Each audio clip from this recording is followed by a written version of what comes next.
very good morning and a very warm welcome to everybody to this unique conference where we're talking about the indigenization requirements of the Indian Navy, opportunities for MSMEs.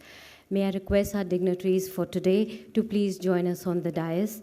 Vice Admiral Sandeep Naithani, sir, AVSM, VSM, Chief of Materiel, Indian Navy. May I please request you to join us on the stage. Can we have a big round of applause for sir, please? Our President, Mr. Pradeep Multani, sir, President, PhD, CCI.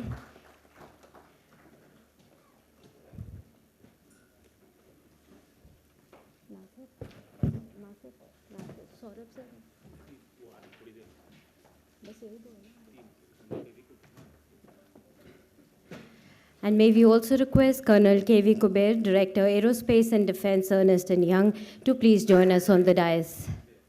Thank you. Before we start, may I request everyone to please stand for the national anthem. Thank you.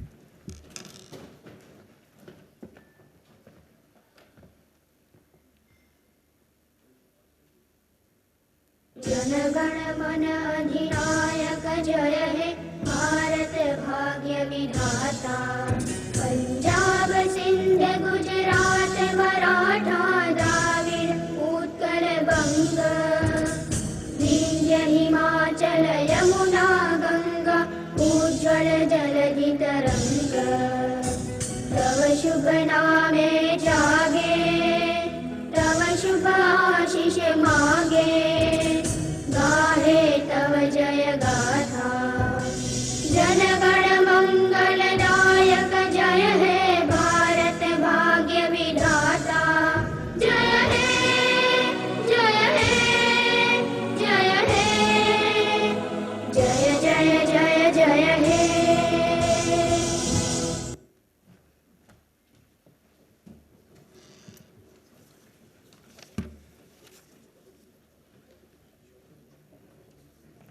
Thank you. To auspiciously start today's proceedings, may I request all the dignitaries on the dais to please proceed for the lamp lighting ceremony so that we can start today's proceeding with the spread of light.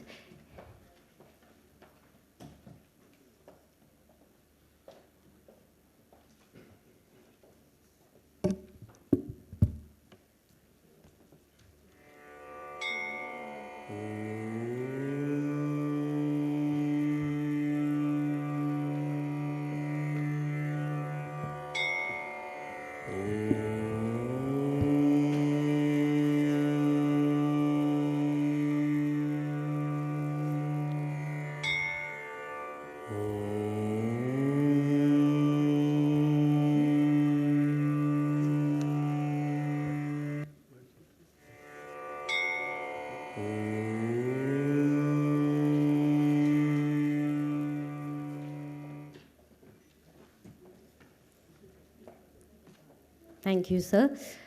The Indian Navy is in the process of modernizing and expanding its inventory to keep up with the geopolitical scenario and emerging threat perceptions. Acquisition of new weapon platforms and systems to boost our operational capability is being pursued at an accelerated pace. However, many of the cutting-edge technologies desired in these platforms are not indigenously available. As a result, we rely extensively on foreign vendors for many of our weapon systems. There is an urgent need to minimize dependency on foreign OEMs, both for our legacy equipment as well as for the newly inducted systems. Towards achieving this goal, we need to develop in-house capabilities, expertise, and to ensure unhindered maintenance support for all the equipment operated by the Indian Navy. Indigenization has been a focus area of Indian Navy for the last few decades, and there exists a huge potential for the industry and for the manufacturing capital equipments and maintenance spares. In this endeavor and for making this objective reality, we warmly welcome all of you for this conference, the Indigenization Requirements of Indian Navy, Opportunities for MSMEs. Before we start, we would like to welcome our dignitary, our chief guest, and may I request Mr. Pradeep Multani, sir, to please welcome Vice Admiral Sandeep Naithani, AVSM, VSM, Chief of Materiel, Indian Navy, with the green initiative of PhD, a green plant, and a memento to remember us by. Can we have a big round of applause also? And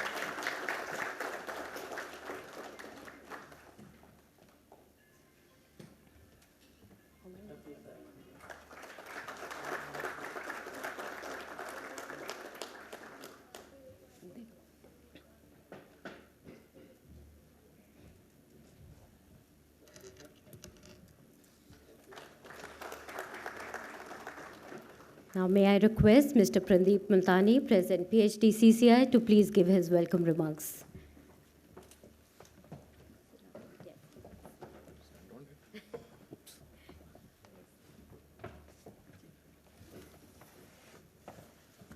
Thank you, Bhavna. A very good morning to everyone. On behalf of PhD Chamber, I would like to extend a warm welcome to Vice Admiral Sandeep Naithani, Chief of Materiel, Indian Navy, for gracing this important conference with his kind presence and interact with the industry members.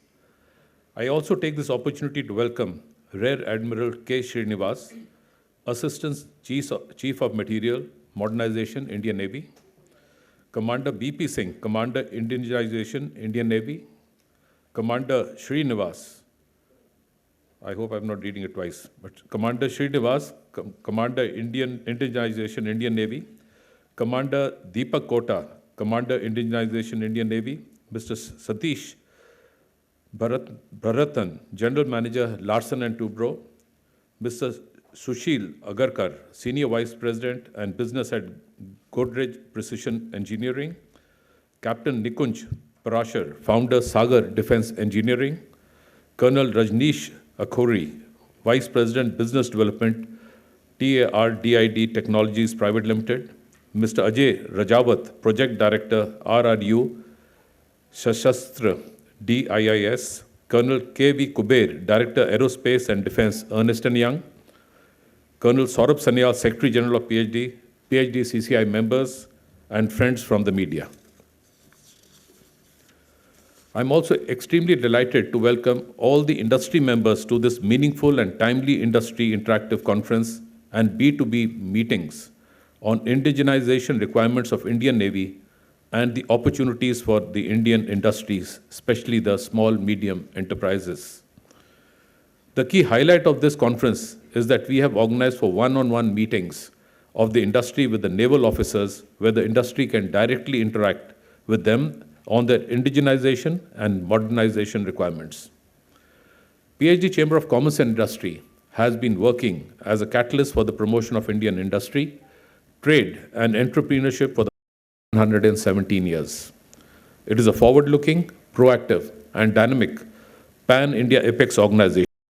As a partner in progress with industry and government, PhD Chamber, with a special focus on small, medium, and large companies, works at the grassroots level with strong national and international linkages for propelling progress, harmony, and integrated development of the Indian economy.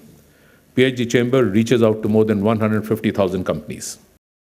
Indigenization is the capability of developing and producing any defense equipment within the country, for the purpose of achieving self-reliance and reducing the burden of imports.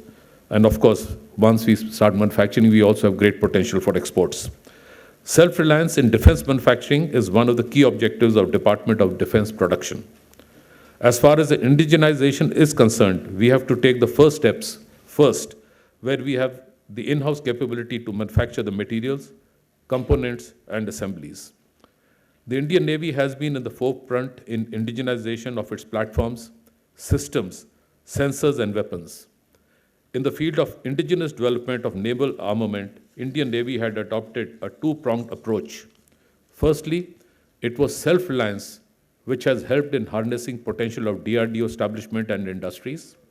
Secondly, wherever technology was readily available and collaboration was possible, Indian Navy has considered the option of partnership in the form of either transfer of technology or joint venture between the appropriate players and the domestic industry. This has resulted in bridging the time gap between development and exploitation of weapon systems. As per the Indian Naval Indigenization Plan, the Indian Navy's foray into indigenization began over 5 decades ago with the design and construction of warships, in the country. Today, state-of-the-art ships and submarines are under construction in Indian shipyards, both public and private, a clear reflection of the Indian Navy's enduring support to India's indigenous warship building endeavor. The recent launching of the aircraft carrier Vikrant, I think, deserves kudos to the Indian Navy for having done an absolutely outstanding service to the nation. While much has been achieved in our pursuit of indigenization over the past decades, the time is now ripe for launching into a new phase of self-reliance by manufacturing technologically advanced equipment within India in pursuance of the Government of India's vision of Make in India. The modernization and enhancement of naval capabilities are an ongoing process. We are ensured that the Indian Navy is striving to address the capability enhancement in areas such as aircraft carriers, tankers, landing platform docks, mine countermeasures vessels, submarines, and integral helicopters.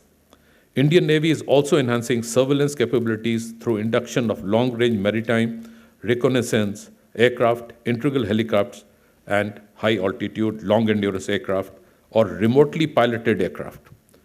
Primarily, the focus has been to augment capability through induction of modern platforms, weapons, and sensors. The Navy holds a mix of weapons, sensors, and equipment of varied vintage. The modernization is an ongoing process. In addition, the procurement of new equipment, including several indigenous cases under the Make in India initiative, has contributed towards a mix of state-of-the-art, contemporary, and vintage weapons and sensors and equipment.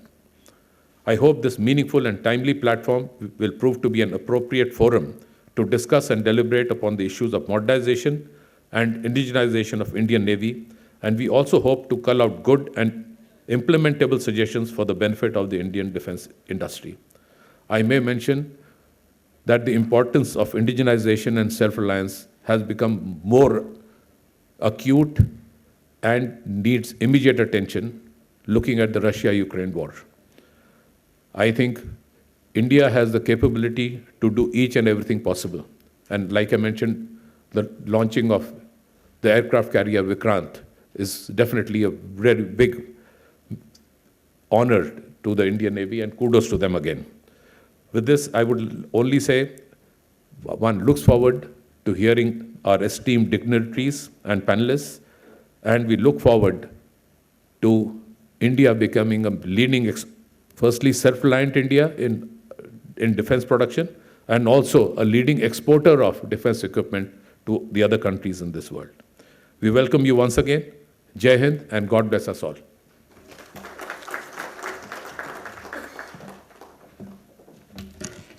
Thank you so much, sir.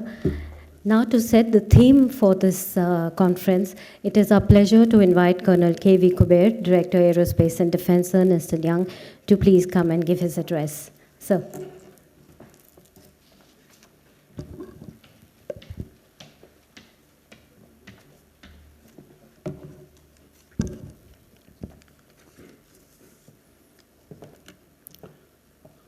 One thing that really stuck me and stuck with me during my NDA days is when we visit the naval training team, there is a beautiful statement written over there. To be supreme on land, to be secure on land, you have to be supreme at sea. And that's what the Indian Navy is all about. And for this, I would like to quote from the Bhagavad Gita, what Lord Krishna said, Ye yatamam prapadyante tam taschaiva brajamyaham.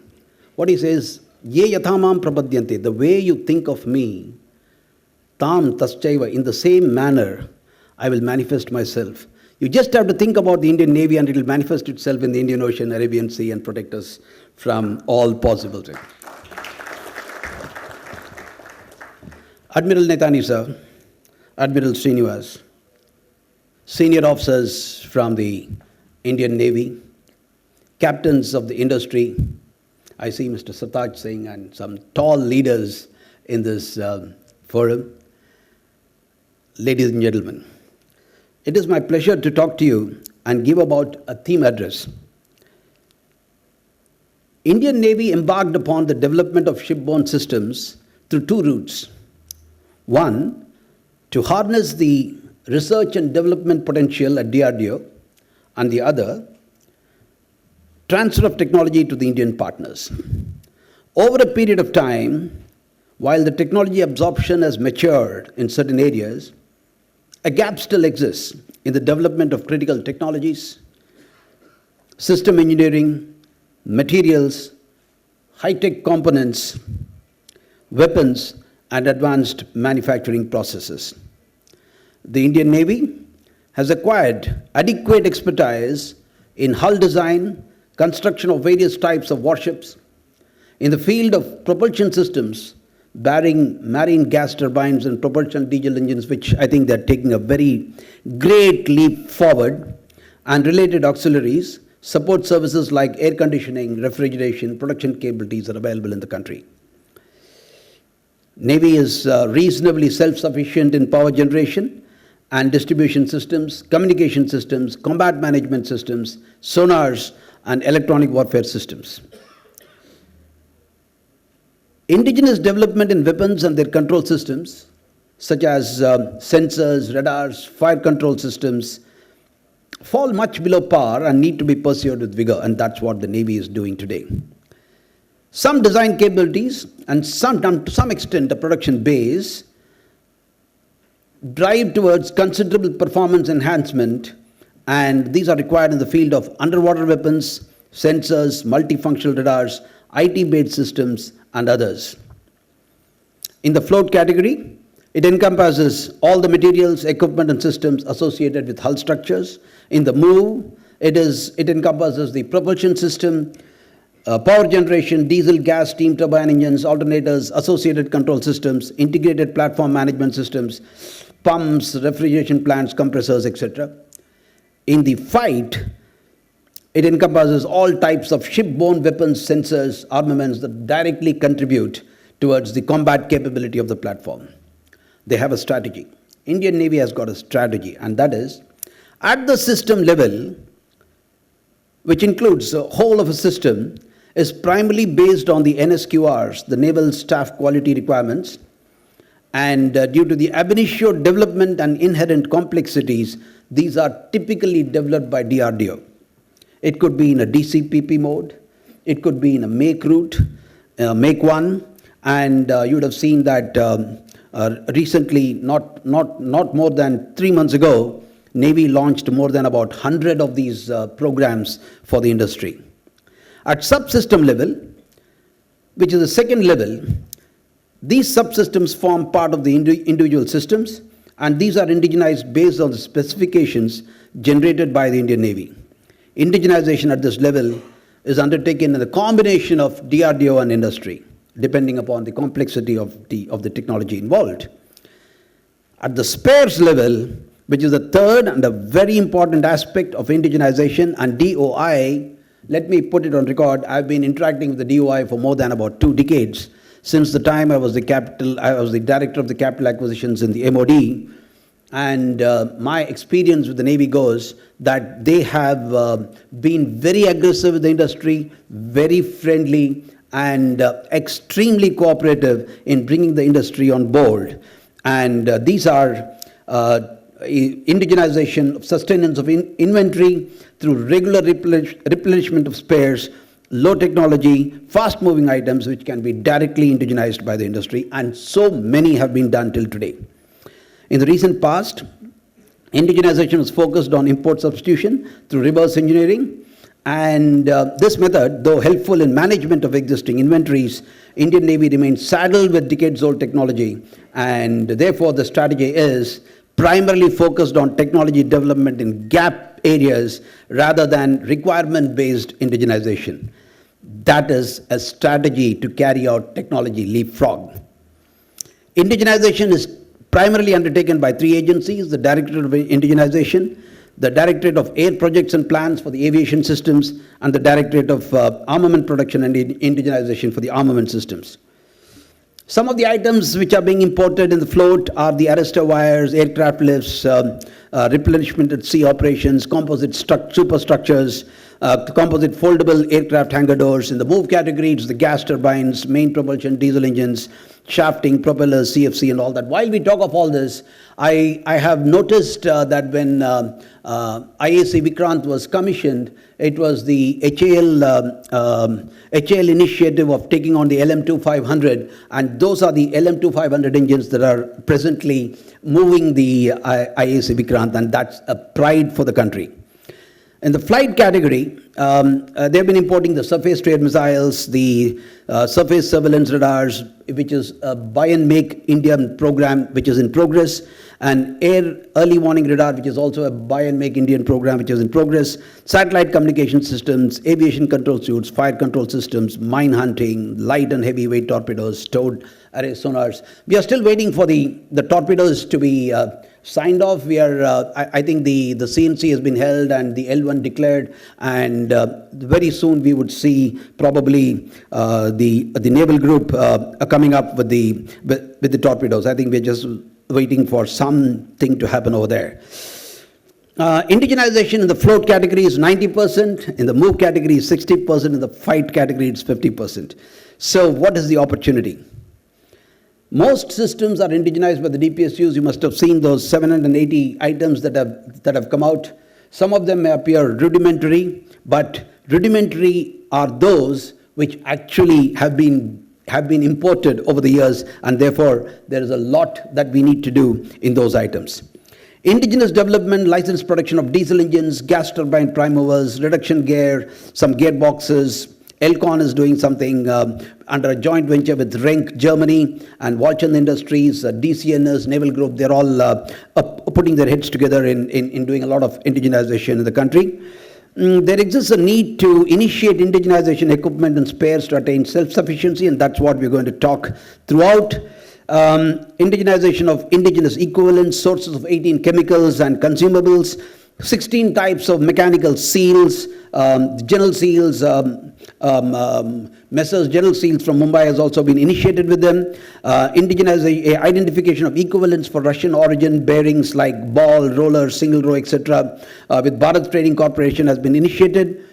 You must have also noticed that the steel that has been used in IAS Vikrant is all indigenous by SAIL, and Navy was the first to go and certify that and ensure that the steel is procured from within the country. In 20, then how do you address this opportunity? So there is a Make 1, there is a Make 2, and there is a Make 3. There is an IDEX, there is a TDF, there is a DCPP, and revenue procurement, of course, Navy is on top. And in 2014, they promulgated the Indian Navy Indigenization Plan, INIP, to enable the indigenous development of equipment and systems, and ramping up these efforts in weapons and aviation-related items. Towards this, 4 in-house indigenization committees have been formed, and till April 22, Navy has indigenized more than 3,400 items under the INIP, including more than 2,000 machinery and electrical spares, over 1,000 aviation spares, and 250 weapon spares. Ladies and gentlemen, that calls for an applaud to the Indian Navy. They have the indigenization cells in Jabalpur, Mumbai, Hyderabad, Visakhapatnam, Kochi to easily interact with the industry, and that is the strength of Indian Navy. Some of the Navy's efforts for indigenization through collaboration, IISc Bangalore Indian Navy have signed an MOU on aviation research and development to ramp up the self-reliance efforts, and specializations that will focus on propulsion systems, steel technology, metallurgy, material sciences, corrosion science, systems and controls, instrumentation and sensors, environmental science and engineering, energy science. Oh my God, it's just amazing the type of initiative that Indian Navy is undertaking. Indian Navy has also signed an MOU with Space Application Centers, the ISRO, Ahmedabad, on data sharing and cooperation on satellite-based naval applications in oceanology and meteorology. An MOU is signed with the Defense Innovation Organization, the DIO, and the Naval Innovation and Indigenization Organization to work on a collaborative project named SPRINT, supporting pole vaulting in R&D through IDEX, NIO, and TDAC. Indian Navy has sanctioned 10 defense research projects to Andhra University. That was, to my mind, excellent. Before I conclude, I just want to say that they've started, Indian Navy has decided to start 8 new future projects that will help the Indian Navy to beef up its capabilities and continue to dominate the Indian Ocean region.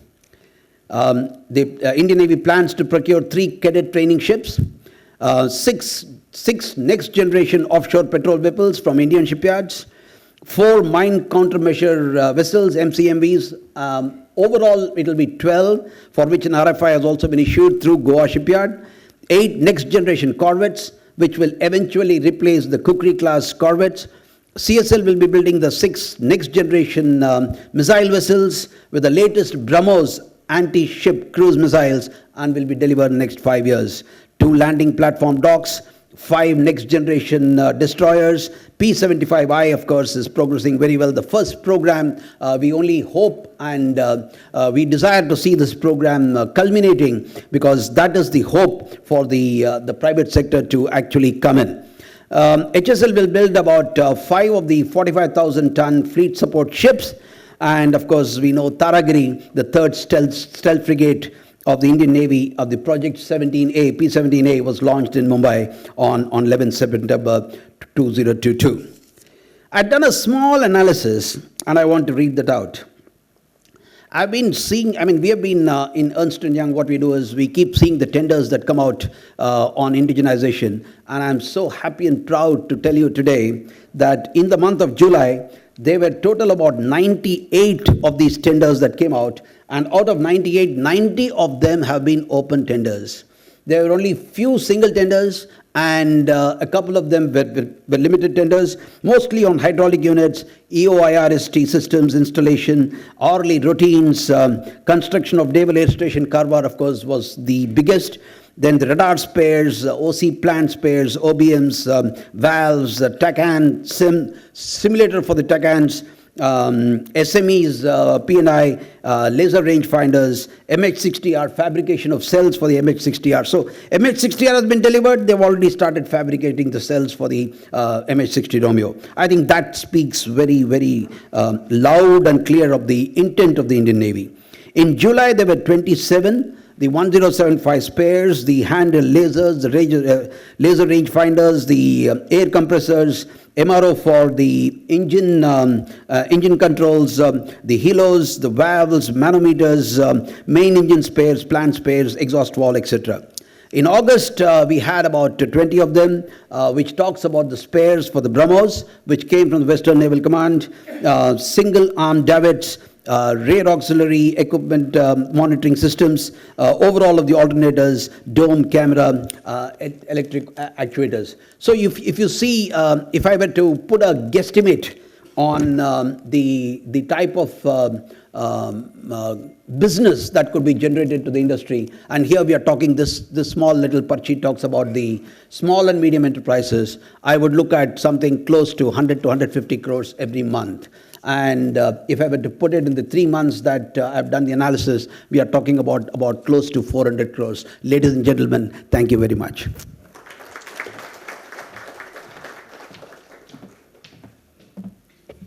Thank you so much, sir, for setting the tone for today's program and for showcasing the magnanimous and the magnitude of the opportunities available. Now it is our privilege to invite Vice Admiral Sandeep Naithani, sir, AVSM, VSM, Chief of Materiel Indian Navy, to please come and give the keynote address. Can we have a big round of applause for sir, please?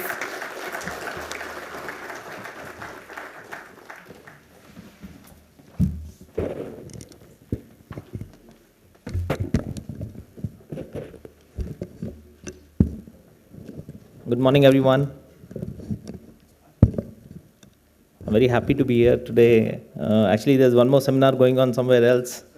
And but once you're given a commitment for coming to some place, you have to meet the commitment. So we are here.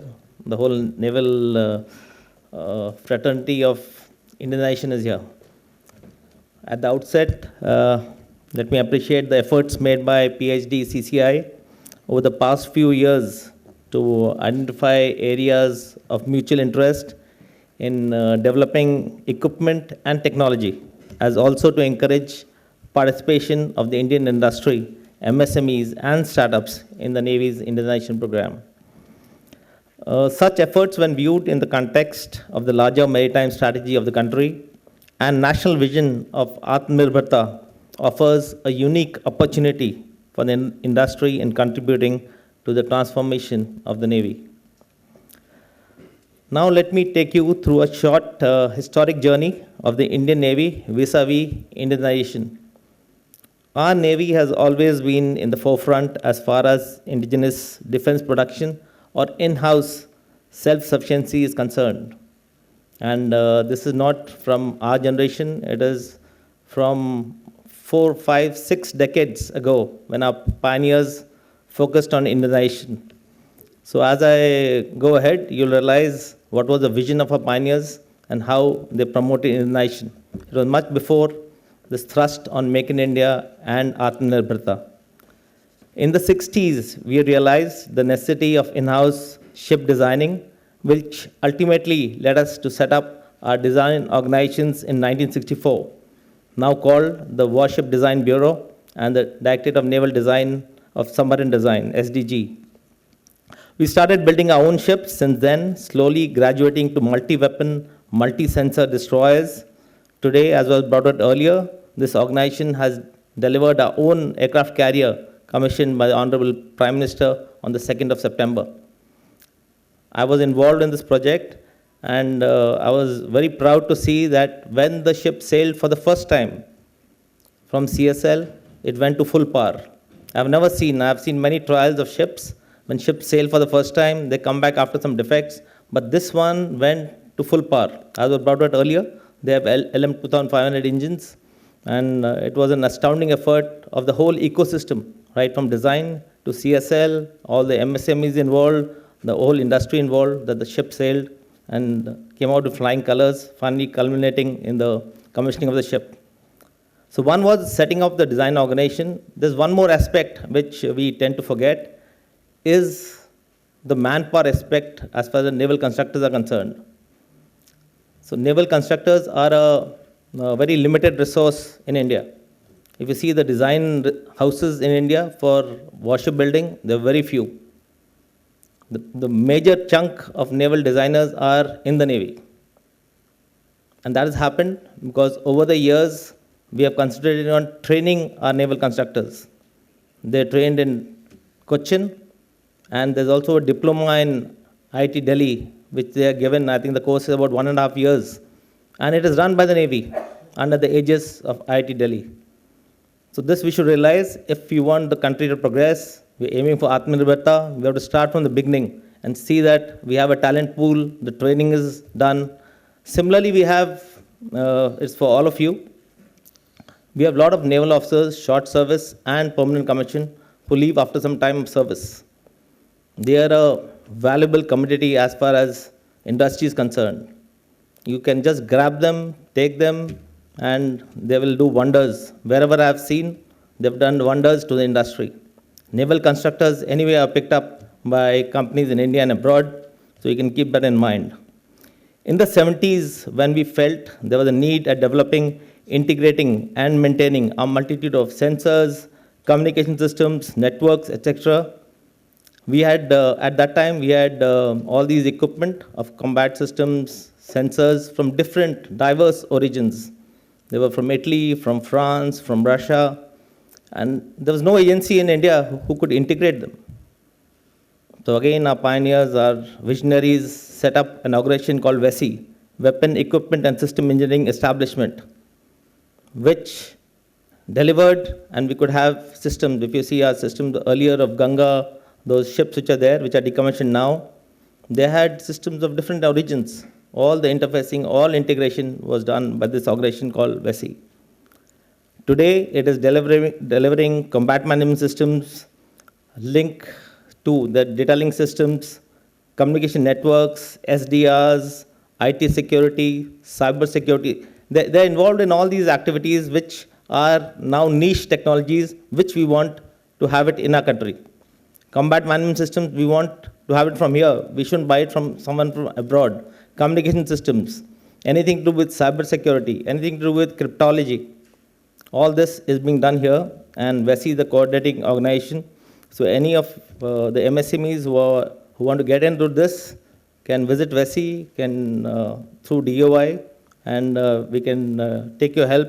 And if you want to get into the niche technologies, we are also getting into quantum computing in VESI. So if you have some ideas on innovation, transformation, please consult VESI.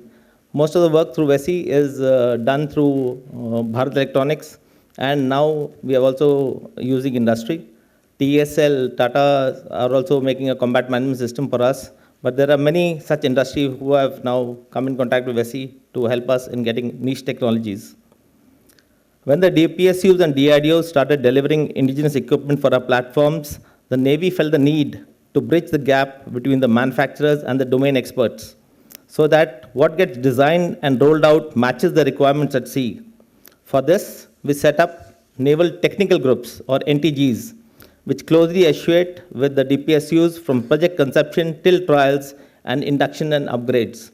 So this was another thing which we set up, Naval Technical Groups. Very few of you would have heard of NTGs, which is based in, the headquarters is based in Bangalore, but we have satellite units in Ghaziabad, in Bombay, in Vizag. And this also specializes in working on reliability and maintainability. So the industry is actually supposed to invest in RM studies and see that every component, you are able to find out what is the reliability of the component, and when a component is put in a PCB, similar things are for engineering systems, what is the reliability of the whole system? And for that, you need a lot of research, a lot of effort, which was at that time not being put by the industry. So Navy took it on, we did the studies, we guided the industry, guided the DPSUs in the beginning to find out what is the mean MTBF and MTTR, mean time between failures, mean time to repair, and that is how we nurtured the industry to get into R&M studies. Similarly, on documentation, what documentation standards to follow, how to make the documents, again, that was a weak area as far as the industry was concerned, so we helped them out, NTGs helped them out in that area. So I'm just saying these small things, wherever we could help the industry, the Navy has gone ahead and helped them, whether it was in the interfacing earlier, and for documentation, for R&M studies. When the defense production was being boosted, the next challenge was faced of having credible testing and tuning facilities akin to the best in the world. Most of these testing facilities were set up by DGQA, and they have generally for environment, etc., and they have set it up very well. But there were some niche test centers or test facilities which were required. So again, the Navy came to the forefront, and there was one test facilities which was set up in Bombay and in Jamnagar. It is on EMI AMC. Again, this was a neglected area, and you know, in a ship, we have so many electronic equipment on top, communication antennas, radars, and a lot of interference inside. And again, there was no industry who could help us in that. So we set it up again on our own, and that is now meeting all the world standards. Gradually, the industry is also setting it up. DPSU is setting up their own EMIMC facilities, but we are always there if any industry wants any help in meeting the specifications as far as any EMIMC facilities are concerned. You can contact us, and NEC always helps, especially the MSMEs. Also, underwater ranges were set up where we test our magnetic signatures of our ship, other signatures. All signatures are being set, that was set up in Goa. And we also have deep bombing facilities. All the niche technologies which the industry could not help us at that time, we helped industry and we set it up. Now the industry has matured. A lot of things are being done by the industry. So now I think there's a time to change tack. So anything you feel that you're not able to do because you have to go abroad for it, or use some facility which is not available in India and you feel it should be there in India, you can come to us. We'll change tack and help in that. We already have the old things. We have SE, we have NTGs, we have NEC, but anything more you want, you can come to us. We'll help you out. Similarly, software, when checking of software, embedded systems. So again, there were a lot of quality issues, what standards to follow. So we set up one group called Software Engineering Group, SEG, which is in Bombay. We have a satellite unit in Vizag. They have done a lot of studies, and they have helped the industry again to manage their software development and software, whatever maturity modules were there, they helped in setting it up. As far as engineering is concerned, so the desire to serve our own gas turbines with in-house expertise has given birth to our own unit called Ixila, that is in Visakhapatnam, that overhauls gas turbines, that tests gas turbines, and because the gas turbine is again a niche area, most of them are done by PSUs. We have HAL, BHEL, but for testing and overhauling, we have set up one in the Navy for marine gas turbines, and that is another unit which people can use. There's a lot of technology involved in that, and our people have expertise. I'm sure that all of you will agree that one of the best examples of homegrown design is the development capability which we have. One was brought out for our shipbuilding and the conventional submarines. We also have a development facility for strategic platforms, and that also is standing us in good stead, and that's a good example. Today, Indian Navy has embarked upon a path of transformation to build more versatile and capable platforms, while 39 of our 41 under construction platforms are being built in India. We have plans of building 49 more, for which government approval in principle has been received. You would have heard Colonel Kuber speaking about them, the new platforms which are coming. You would also realize that the Navy is very open in telling what are our requirements, what are the platforms coming up. So if you just Google, as Colonel Kuber would have done, he spoke out about all the requirements which we have. All of you can find it out, though later in the presentation, we will mention what our requirements are now, and that Commodore VP Singh will explain. So let me now shift gear and tell you something and explain what it means for MSMEs and startups and how we can collaborate for mutual benefits. So our shipbuilding industry supports the growth of ancillary sectors, a large chunk of which is primarily MSMEs. Approximately 60 to 65% of value addition in the construction of ships comes from these ancillary sectors comprising manufacturers of shipboard equipment and material. So when we say that we are making a new ship, MSMEs may think that this is not our charter, this generally goes to GRSC, MDL, but you should always realize that whenever a ship is made, there are a lot of equipment inside, and all that will come to the MSMEs.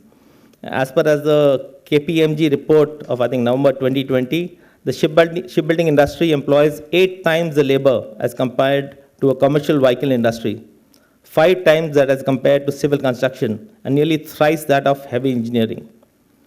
Just to cite an example, for Project 17 Alpha, which are being built both in MDL and GRSC, 4 in MDL and 3 in GRSC, it was mentioned that Taragari was launched yesterday or on 11th, 2 days, 11th, it was launched in MDL.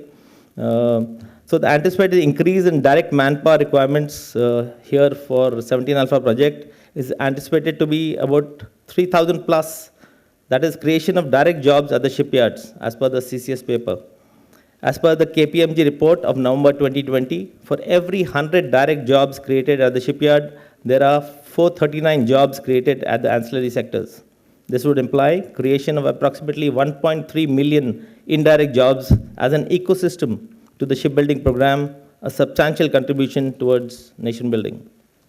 Today, under the Make in India schemes of IDEX, TDF, make processes, we are engaged in 100 plus MSMEs. And when I say engaged, involves continuum of handholding from defining requirements, associated paperwork, course corrections, grants and aid, trials, and final induction into service. Details of these would be shared by my team later today. As you're aware, as was mentioned by Colonel Kuber earlier, we also have Make One projects for gas turbines and for diesel engines, the prime mover diesel engines. And once they come up, again, there will be some byproducts or sub-products which MSMEs and ancillary equipment to be delivered by the MSMEs. So keep that in mind. Whenever Make One project comes, there will be a big industry, but there will be a lot of things which the ancillary sectors will have to support. So indigenous development of high-end technologies, their translation into defense hardware, induction into service, and standardization pose interesting challenges to MSMEs and startups. Our only requirement is whenever you do something, please ensure it is a reliable equipment. That is most important. Rest all, we negotiate for price, etc. But reliability, there is no negotiation, and that is internal to you. You should always see that the equipment you give to the defense services, because it's for the security of the nation, see that it is reliable. We are aware of all the challenges and all the processes in place to continuously, and we are continuously refining them so as to make them more MSME friendly. So as I brought up earlier, Indian Navy has always been in the forefront to support the industry for indigenization. But now I think the stars are aligned in the sense that the government also was fully in support of indigenization. They are pushing ahead, and we should make the most of this opportunity.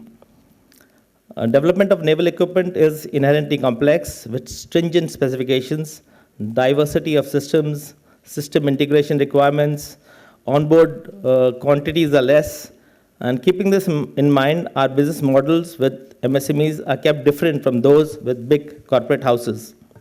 This will be the basis of our presentation today, and the endeavor from our side would be to understand your requirements, and from your side would be to understand our models so that we have better mutual cooperation. So as I mentioned earlier, gentlemen, the environment today, both political and economic, is extremely favorable for all of us to imbibe the national vision of Atmanirbharta, and we all are stakeholders in this. Therefore, each challenge we discuss today is to be converted into an opportunity to work together. This would be the genesis of the interactions we have with Navy, corporates, PhD, CCI, MSMEs, and startups. All of us should be one team. In this regard, may I invite constructive inputs from this forum in the subsequent discussions from both sides with respect to policies, procedures, and projects. Thank you, and I wish all of you very fruitful deliberations. Jai Hind, Shanu Varuna.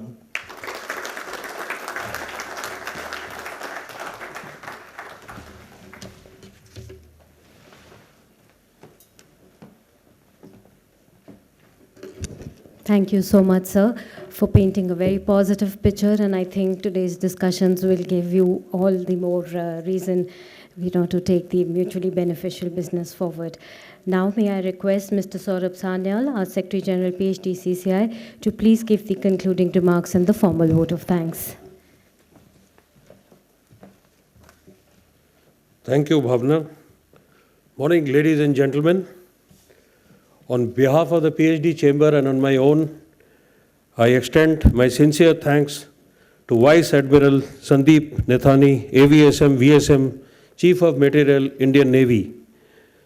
I also extend my sincere thanks to Rear Admiral K. Srinivasan, Assistant Chief of Materiel, Indian Navy, Commander BP Singh, VSM, CMD Indigenisation, Commander Deepak Kota, Commander Indigenisation, Indian Navy, Mr. Satish Bharatan, General Manager, Larsen & Toubro Limited, Captain Nikunj Parashar, Founder, Sagar Defense Engineering, Colonel Rajneesh Akhori, Vice President, Business Development, Tarded Technologies Private Limited, Mr. Ajay Rajawat, Project Director, RRU Shastra, DIIS, Colonel Kuber, Director, Aerospace and Defense, Ernst & Young, LLP, moderator for the conference, and a very good colleague of mine. Our President, Shri Pradeep Multani, from Multani Pharmaceuticals, Dr. Nasir Jamal, Secretary, Defense, NHLS Committee, and my colleague. Our Chair, who was to arrive today, but because of a delegation, foreign delegation coming to his place, he could not be here. Mr. M.K. Gupta from Starwire, and our co-chairs from Micron Systems and DCM Sriram. They are also not here because they are traveling abroad. All the esteemed dignitaries who are here from the Indian Navy, delegates, MSMEs, friends from the media, and my colleagues. I would like to extend special thanks to our partners and exhibitors, Larsen & Toubro Limited, Starwire, Micron Instruments Limited, Rashtriya Raksha University, Codicia, ENY, Bhumi Entech Equipment Private Limited, SSD Polymers, Effluent BR Resources LLP, for supporting this meaningful and timely industry interactive conference. As most of you are aware, that we have been holding the indigenization conferences very often since last year, ever since the pandemic was there in our country, and it has given out very, very fruitful results. We had the conferences, more than 20 conferences we held since 2020, and this is one of the most important conferences with the Indian Navy. And I want to congratulate the Indian Navy for having indigenized more than 90% of their equipment. And credit goes to the Chief of Materiel and the entire staff under him. And let's have a, thank you, sir. And this has been our endeavor, that we are now taking this conference to states, because most of the MSMEs live in states. And in future, we are going to have the first one, again with the Indian Navy, sir, in UP in the month of October, and thereafter followed up by MP and, of course, in the central region and in the northern region in Chandigarh. Friends, I hope this important conference will pave the new ways and benefit each MSME who's here with us. We have more than 70% MSMEs with us out of the 150,000 members we hold today. We have already got some really good and implementable suggestions for the benefit of the Indian defense and aerospace industry. We also are looking forward to the DEF Expo, which is round the corner. We look forward to a series of meaningful interactions with the Indian Navy in future for providing business opportunities to the Indian defense industry and handhold our MSMEs. I would also request all the industry participants, especially the MSMEs, to actively participate in the B2B meetings today with the Indian Navy post-lunch and take maximum benefit from one-on-one interactions with them on their indigenization requirements. Thank you, ladies and gentlemen, and Jai Hind.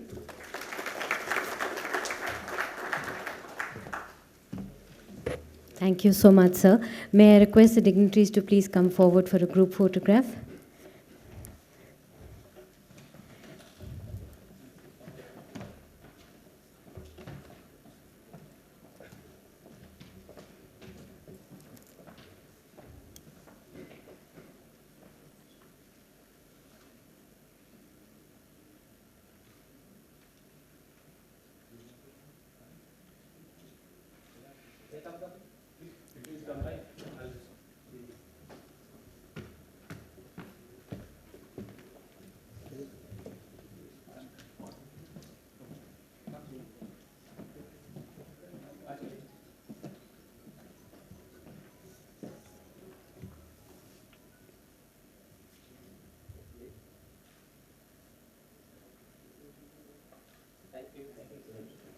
Thank you so much. May we have a big round of applause for Sir for taking our time and being here, sir.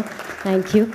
We invite you all for tea outside, and we'll be back in 10 minutes to start a very interactive session, interesting session. We'll have experts from Navy and from the industry who would be joining us. Thank you so much, sir. So we'll see you all back in 10 minutes. Thank you.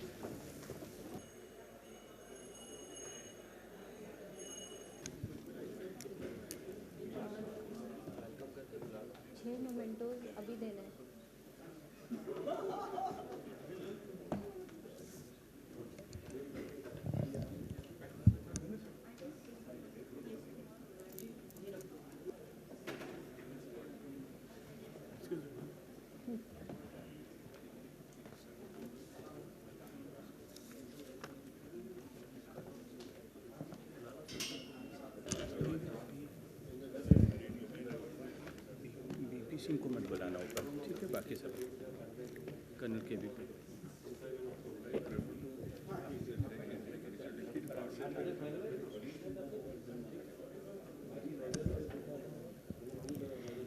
Very good afternoon and a very warm welcome back to the industry session. We look forward to having very interesting deliberations in this session, as we have a panel of very, very eminent speakers with us. I would like to call the speakers on the dais.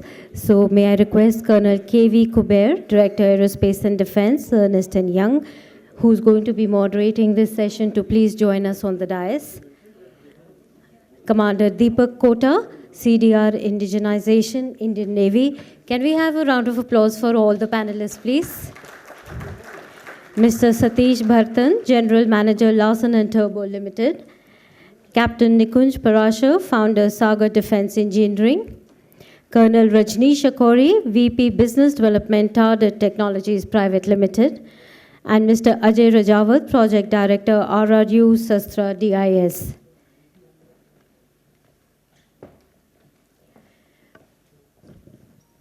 Thank you so much. So before we begin and before I hand it over to Colonel Kuber, I would like to request Colonel Saurabh Sanyal, Secretary General PhD CCI, and Rear Admiral K. Srinivasji to please come on the dais and felicitate the panelists with a small token from our side, sir. Please. And may I request Dr. Nasir Jamal to please join us on stage.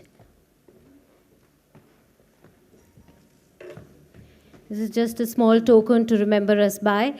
So if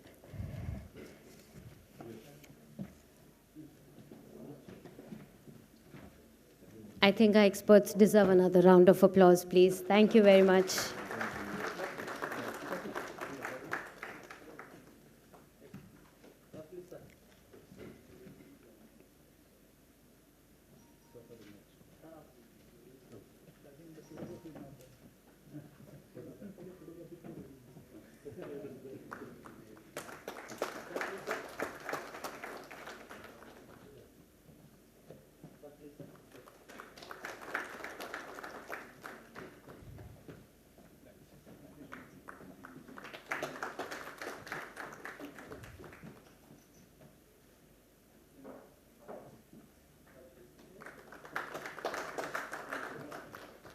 May I also request for a group photograph before sir has to leave, so please.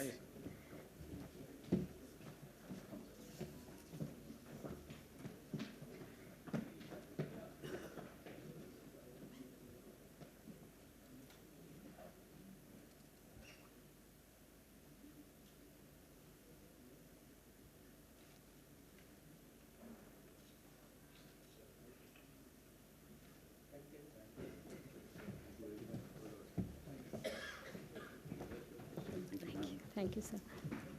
Thank you, sir. Now to go right away into the industry session, indigenization requirements of Indian Navy, both from the naval side as well as from the industry's perspective. I hand the session over to Colonel Kuber. Sir, all yours.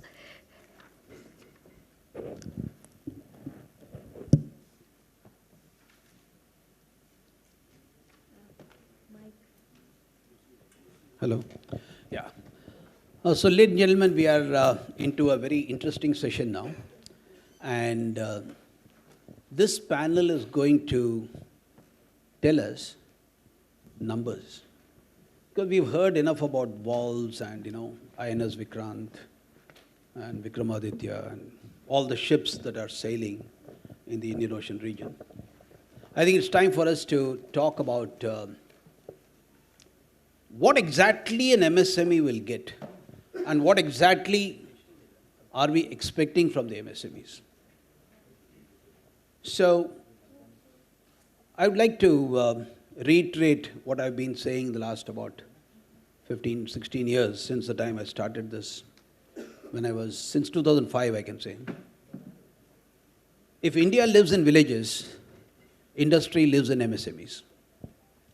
And this fundamental notion about the strength of our MSMEs cannot and should not be overlooked. Like it's always said, the large platforms will go to the large companies. So, what is the hope for our MSMEs? Are we, as MSMEs, are we here to go and tie up with the DPSUs, with large companies like L&T, who are into shipbuilding like CSL and others? Or does the organization itself offer us a hope? So what I mean to say is, like for example, in the US, if you see the US budget, 90% of the defense budget is allocated to the top 10 companies in the US. And the likes of Boeing and Raytheon and Lockheed, others, they are told that here is the budget, you go ahead and build these systems, but you have what is called as a small business goal. You are hereby mandated to develop so many MSMEs, spending at least 30% of the budget that's been allocated to you. That's called a small business goal. Do we have a small business goal in India? We do, but in, I would say, in a clouded atmosphere. So there is an internal mandate from the MOD to the DPSUs that they will outsource 30% of their business to the industry, not specifically mentioned to the MSMEs. And the MSMED Act of 2006 says that 20% of the large businesses should be outsourced to the MSMEs. Now, these are mandates. Are they being followed? And if they are being followed, is there an audit? And if there is an audit, are we able to see it? So these are questions for which there are no answers.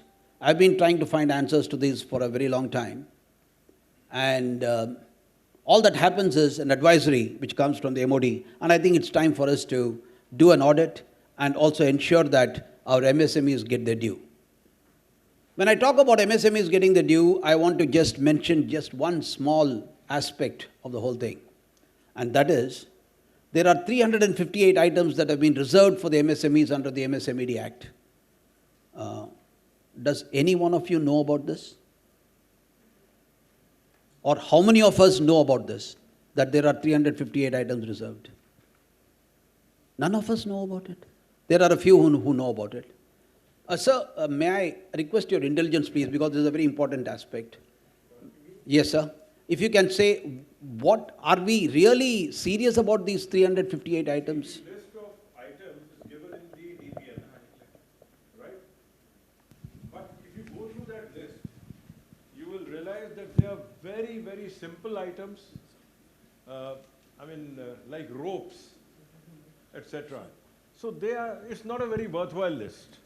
That's what I have to say. Ladies and gentlemen, that is Brigadier Anand Mehra, and he actually snatched the words away from my mouth, and I wanted somebody to do that.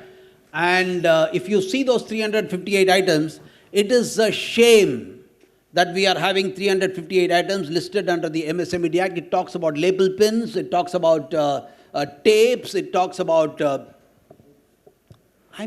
we are talking about defense MSMEs. Aren't we entitled as defense MSMEs to say, okay, these are the actuators that will be made by MSMEs. These are the small control systems that will be made by MSMEs. These are the communication systems that will be made by MSMEs. Don't we demand a technical list to be populated for the MSMEs in defense? Do we demand? We don't demand. I think it's a very weak yes, so I think we don't demand. People like us, consultants like us can keep shouting at the top of our voice, but if MSMEs like you do not shout and say we demand this, it will not happen. And therefore, let us try to see if we can shape the policy and the perception in the MOD to bring about a list of items, technical items, that can be reserved for MSMEs service-wise. And ladies and gentlemen, the first presentation that we have today is a technical presentation, and we are going to hear the Indian Navy's point of view, and which is very, very well known, not only in India, I think it's known abroad. The whole world knows about the Indian Navy's point of view, the amount of indigenization that they have done, and the way the Indian Navy is steering the entire indigenization process for all the three services. And I can say, being an army man, I can tell you this, when I was in the MOD, I was so proud that any small program that comes up, there will be 2 naval officers who will first come and visit and give a presentation. They will map everybody up the chain. And I was the smallest fry at that time. And therefore, you will find naval programs going through the higher committee, the DAC, they just go like a shot. And ladies and gentlemen, none other than Commander Deepak Kota to talk to us on the indigenization requirements of the Indian Navy. Sir, over to you. Thank you, sir.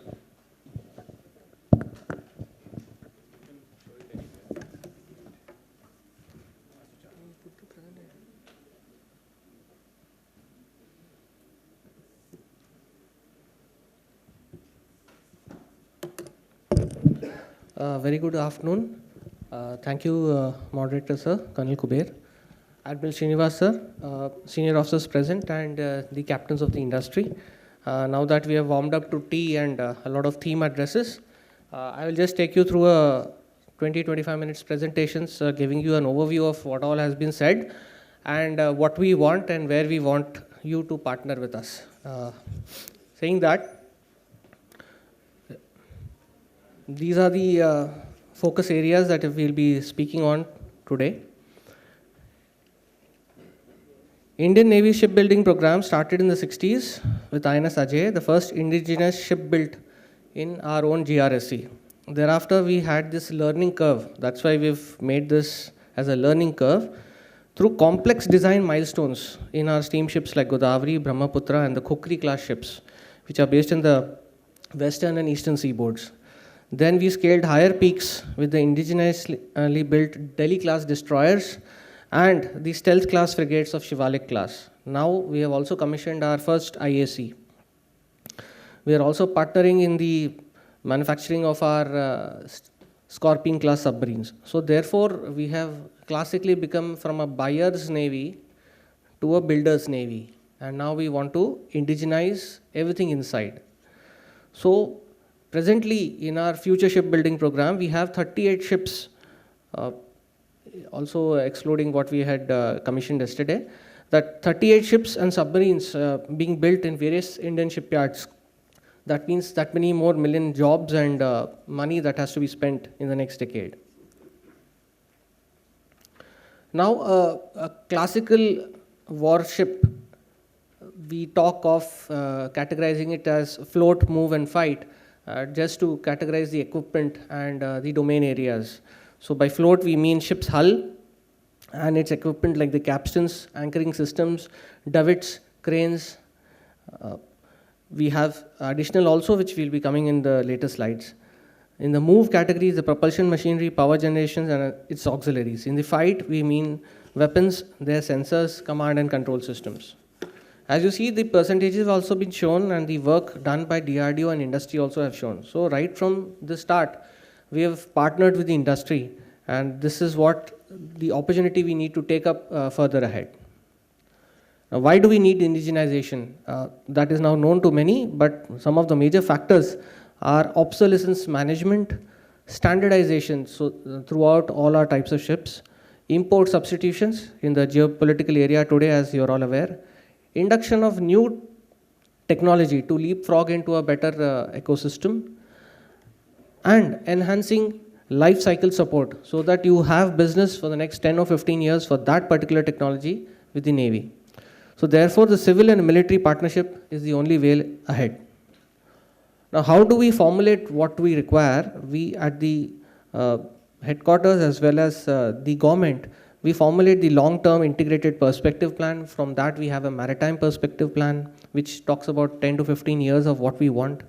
Then what does the industry have to do? That has been typically spelled out in the technology perspective capability roadmap, which was last published in 2018. This is the TPCR. I have listed in most of the slides, I have listed the link or the website. You may visit that and get more details. A copy of this presentation also will be shared to whoever requires it from PhD Chamber of Commerce.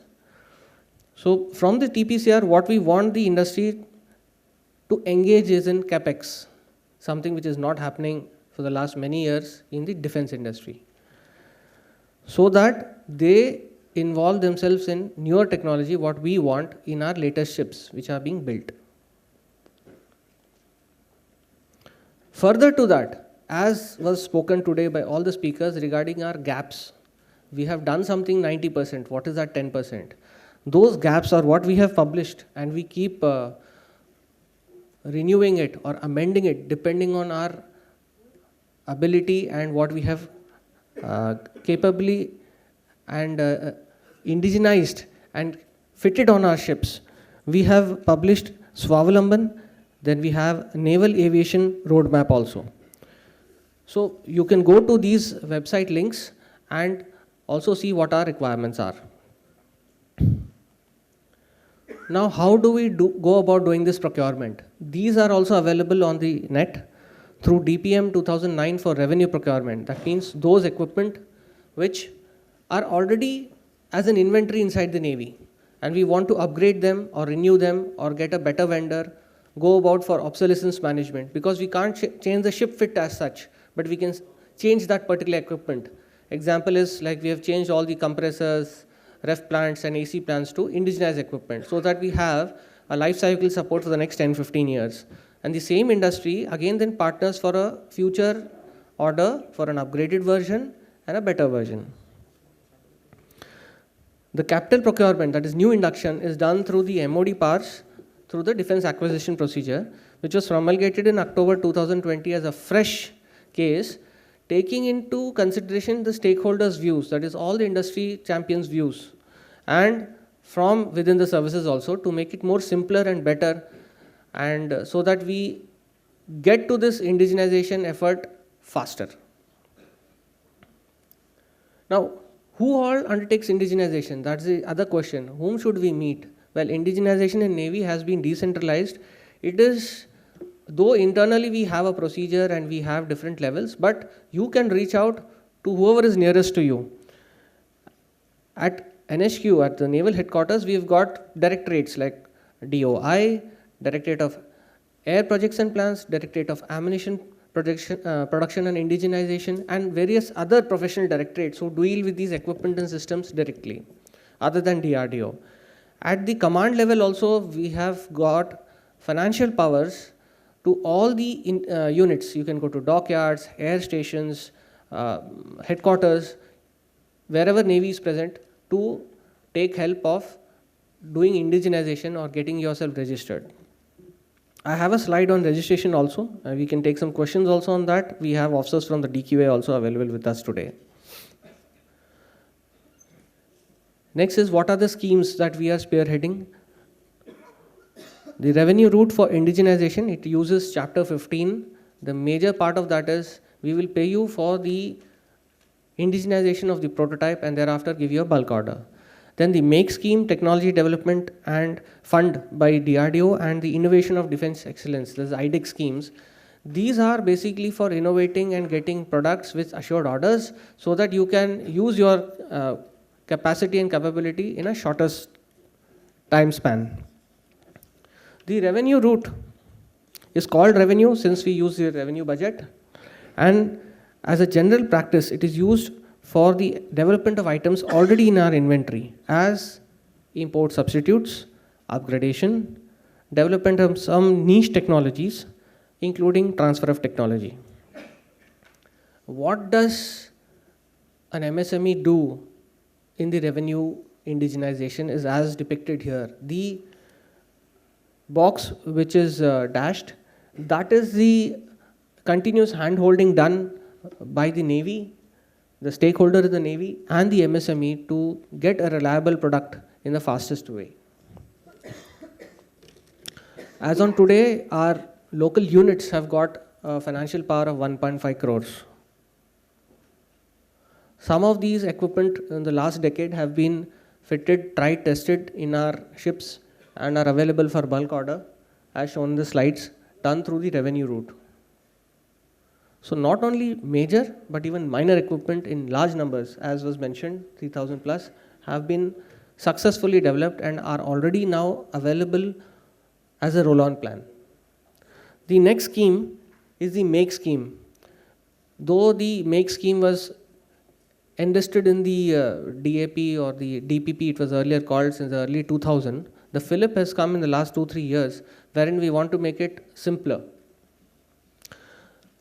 What does an MSME do? You see the last line. So the incentive for MSMEs is that if per year the business is below 100 crores, that means if it's for 3 years, 300 crores, that kind of project is reserved for MSMEs. First, it is reserved for MSMEs. So that is why, as Colonel Kuber had brought out, you should look at it in this point of view also, that there are a lot of projects which are reserved for MSMEs in all the schemes. And these acquisitions are for making an infrastructure and ecosystem so that we can have a life cycle support for the services.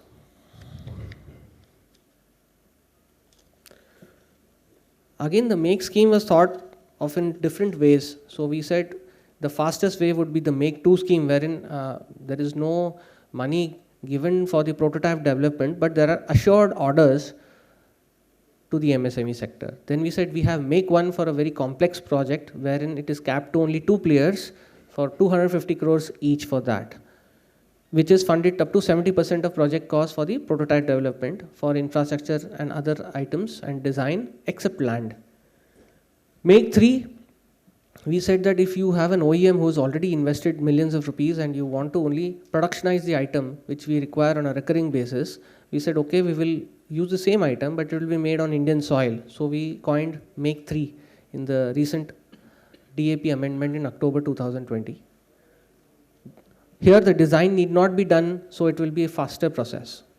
Now the make scheme primarily wants the MSME to design in-house, design here, and then go ahead. Now, will we help you during the make scheme? Yes. We have something called a project facilitation team. A few of our officers here meet for certain projects almost every month, trying to help the industry for every small thing, for every small component, control system, items, testing, the QA officers, the FA, the project officer involved, the reps or the stakeholders who are aware of the equipment and the system and trials are totally are available for these projects. So they are called projects. They are not treated as procurement. Indigenization is first a project and then a procurement. Now, other than this, we could have missed some ideas or some very good equipment that you have already made at say the IIT level, ISC level, or just as an experimentation at your own industry. You send it to us, we see if there is a good and potential requirement, we will inventarize it through putting it through one of these schemes and then save time on basically making the QRs, which will be helpful to you, and then manufacture the item and fit it on board our ships. These formats are given in the website shown. What did we do in the last 5 years in Make scheme? Well, these are here some of the things which were imported earlier, which we have given our requirements and we've got it made. These are the live photographs of items which have been made, 1, 2 and 3. The 4th one, we are still waiting for some kind of sensors which we have to get from abroad. So only when the sensors come, we are stuck. Otherwise, that is already made and tested and proved. These are the others which are under a lot of ammunition and underwater systems, which are our roadmap for the next 10 years, which are required, which we have already taken up through our industry. Most of them are MSMEs. So where is DRDO? So that's how we came to TDF scheme. So the government said that's something which is very complex and we need to handhold. We don't have the time to set up. We said we'll use the available expertise of DRDO. So we said through Technology Development Fund, we will look at leapfrogging to better technology by focusing on niche areas, giving a granted aid of 10 crores for something which is at TRL level 3. TRL level is technology readiness level. That is, the item and its infrastructure to make it is available in India. The opportunity is not available. So through the services, we give the opportunity that please make this in the shortest possible time. Fit it on board our ships, try it, test it. Then you may export it. You have the IPR of your own. and you have the help of the concerned DRDO laboratory. Mark my words, these are top driven. The director of the lab himself sits in the kickoff meeting for each of these projects. Presently, Navy is handling around 30 technology development projects. We have successfully developed these two pumps. See, composite technology was available in India. It was used for small parts on the aircraft and other airborne equipment, nothing in the marine side. We made the whole pump, reduced the weight by two thirds, and utilized this, had an MTBF which is very good. They have finished almost 1,000 hours of trials on board, used by our people on board ship, and they're very happy. So this is the kind of future that we're looking for. We are also making many things which have never been imported or never been made, and we are just handling the same thing. That is the tide efficient gangway. 30% of it is already made. The composite doors, the whole ship, when it is made of composite structure, the weight reduces. But when you make it for the doors, etc., it has to have EMI, EMC compliance, watertight and gas tight integrity. We have already completed the prototype testing. By December, we should be able to make this. By next year, we should be fitting it on board ships. So still there is a gap. There are still some innovators who say that no, these are still big equipment. We want something else. So the government launched the IDEX scheme. The IDEX was funded for 1.5 crores for a project which could be from 5 crores to 100 crores, anything. But just as a initial fillip, the problem statement, which was either from the government, from the services, or from the innovators themselves. Here the individual innovators, he need not be a part of a startup, he can be anyone. Those were then screened by a high-level committee to check whether we can leapfrog in technology or not. Today we've got almost 100 projects with us.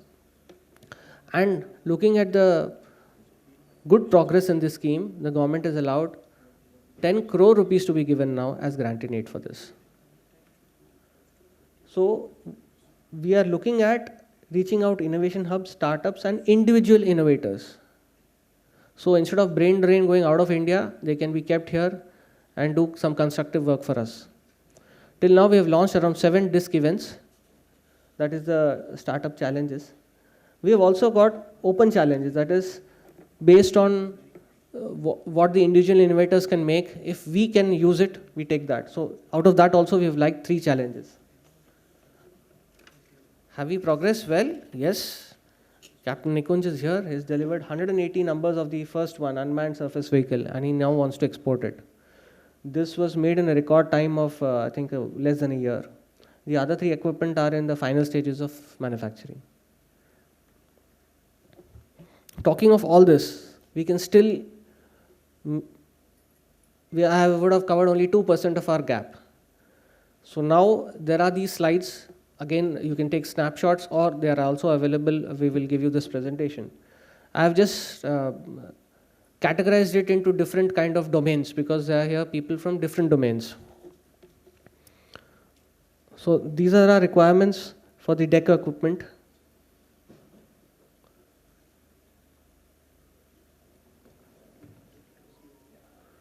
These are requirements for the marine engineering: gas turbine generators, air compressors, can motor pumps, seals, oily water separators, torsion meters, controls. So whichever is your area of expertise, you can please write to us. I'll be sharing those details also where you can write to.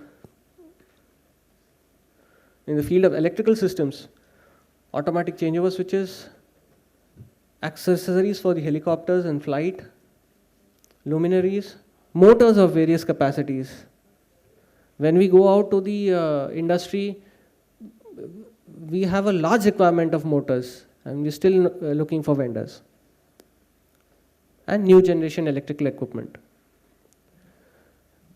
Again, to broaden our scope, we said that for the aircraft carrier and Scorpion submarines, wherever we have not got any Indian industry and we are importing it, we listed out those, and as shown here, we require these components also to be indigenized today.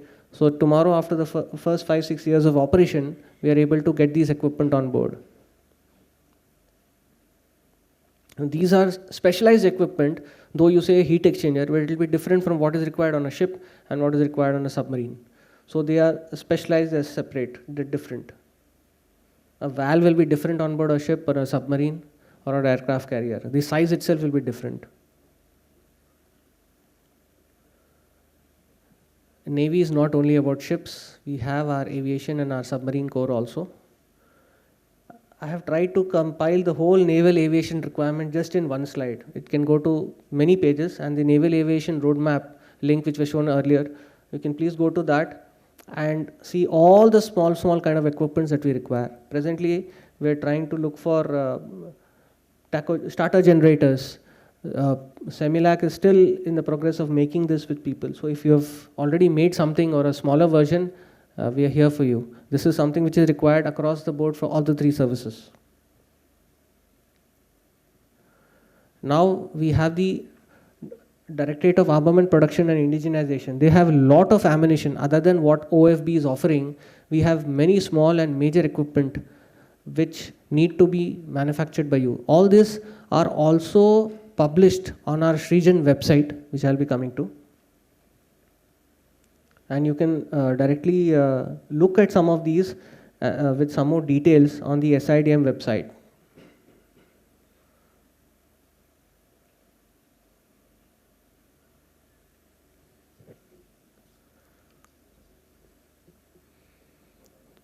So all ammunition doesn't mean that you have to have an explosive license. There are many ways that with few of the industries who have explosive license, you can team up and make these components.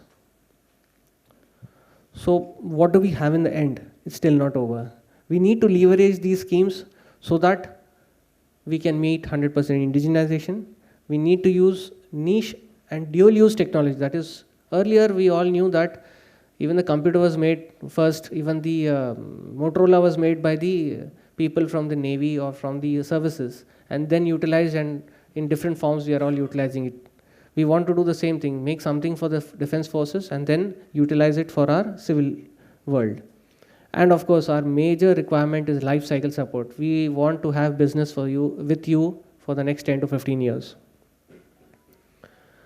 The government took up this, as we just mentioned, that the 358 list was not good. Please go through this list. This is very, very complex. And there are not one, there are 3 lists.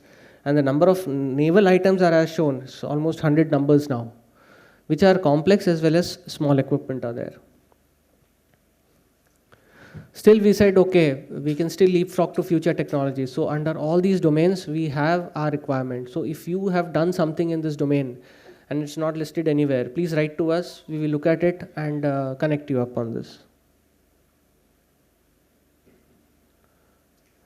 Many people asked, I am not a vendor with the Navy. I have been a vendor with the DRDO. What do I do?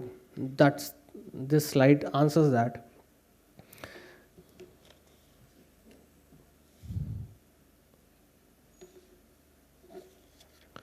So what I want to say here is that vendor registration has been seen as a point of interest. It is not mandatory to be first registered and then do business. There are 2 ways. One is a general type of registration where you can download this joint services guide and then write to the nearest local QA organization, and then it is approved by the DGQA here. In Codicea, the cell is available wherein they finish the registration procedure in 45 days. And the other way is you respond to an RFP, and once you are the vendor there, then we will also help you in enlisting as a vendor for that equipment. Also, there are few cases wherein you are already a vendor for some kind of equipment with our material organizations, which are dockyards, etc. And you want to expand your domain. Again, write to DGQA and get it done. Or please respond to the various RFIs, questionnaires, feasibility studies, and the RFPs so that you are also taken for the same. There are a lot of defense corridors which have come up. The one which was already available, wherein already for the vehicle industry and tank industry, a lot of work has happened in the south. We have now set up a naval unit there, Center for Indigenization and Self-Reliance, and presently we are operating from there also as a one-step solution, as a one-step umbrella to handhold you right from the day you enter into Navy till you make an item. Now, whatever I spoke is all we have outreach through the internet, and it is available in these websites. The last line, that is indigenization requirements of DPSUs, OFBs and service headquarters are listed in the Srijan Defense. Our roll-on plan of our equipment, wherever we have taken in principle approval of government, is listed here. On a daily basis, we get around 5 to 6 requirements. On a monthly basis, around 50 to 60 requirements, wherein anyone who is registered or registers themselves through the portal and is able to make certain equipment directly speaks to the officer concerned in NHQ and takes it forward for that particular equipment. There is a sharing of database. So we do not have any one person in the Navy cannot speak about all the type of equipments required, right from submarine, ship, ammunition, air. Therefore, we have different organizations, and through this portal of Srijan, all the equipment which are required for MAKE, TDF, IDEX schemes, as well as our revenue procurement are all listed here. So you can please go to this and then engage with us on the net itself. You need not make a presentation, you need not visit, and we have our officer also who looks after that. We can speak to him during the B2B. Still, we can be contacted on our phone numbers, as well as for our opinion on some of your equipment which you have or some testing that you need to do. Phone numbers as well as email IDs for various of our professional directorates. So next 3 slides talk about the kind of equipment that we are looking at and their addresses. All this will be available to you as a presentation. We'll be sending it to you through PhD once you give a request for the same.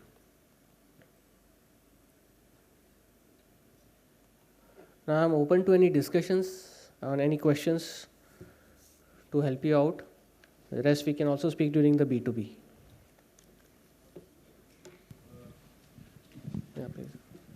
I have a question which is not directly related to this presentation, but that is regarding the DPM 2009. We've been hearing of the publication of a new DPM, and I think Ms. Abdullah Nair has been working on it for the last, I don't know, 8 or 9 or 10 years. The number of amendments that have come out for the DPM are, I think, equal to the DPM itself. When are we going to get the new DPM? Well, it's with the MOD. I can't answer that. I know, that is But directly related. my interest would be look at chapter 15. Chapter 15 for indigenization, the one line is that we are ready to pay you for the prototype development, including its testing, and once it's done, we'll give you between 9 to 12 months to give us the bulk production equipment. That's why I said it's not directly related to this presentation. This is something that we are looking for. Yes, sir, but DPM is procurement. Our theme is indigenization. So chapter 15 talks about indigenization, which I would request all of you to go through whatever is there now. That itself is quite nice, and that will be also slightly modified. So procurement is different and indigenization is different. The amount of effort and hand-holding required for all stakeholders for indigenization is continuous. Whereas the procurement, an RFP is given and then you are on your own. Here you are not on your own. If you fail, I fail. Yeah. And how many vendors will you develop for one item? We look at the life cycle support and accordingly take a decision. For many of them, we have done an OTE to get the second vendor also. Sir, please. My name is Sanjay Admiral. We are into serious technologies. We are a MSME in defense manufacturing since almost 18 years. One thing I just, the items you have shown here, if you could indicate the quantities or the estimated business potential for each item, that could interest people more. Now I'm sharing you one example which happened with me. Maybe you could guide us what to do. Recently, we were invited by one of the defense unit to manufacture a very critical item which is under import. since many years. The volume of total business, that is the ammunition storage tank, is something around 15 to 20 crore per annum. I visited the defense unit with my 4 or 5 people. We had a thorough discussions with all of them. And they asked me, the defense people, yeah, Mr. CVS, can you develop this product? We said, yes, definitely, we can do that. It will take us around 2 years of time. And a lot of R&D we need to do. And material procurement, resources, everything that will. So this will involve around 2 crores of investment in this. They said, that's very good. You should go ahead and do it. I said, that's very nice of you to tell me, sir.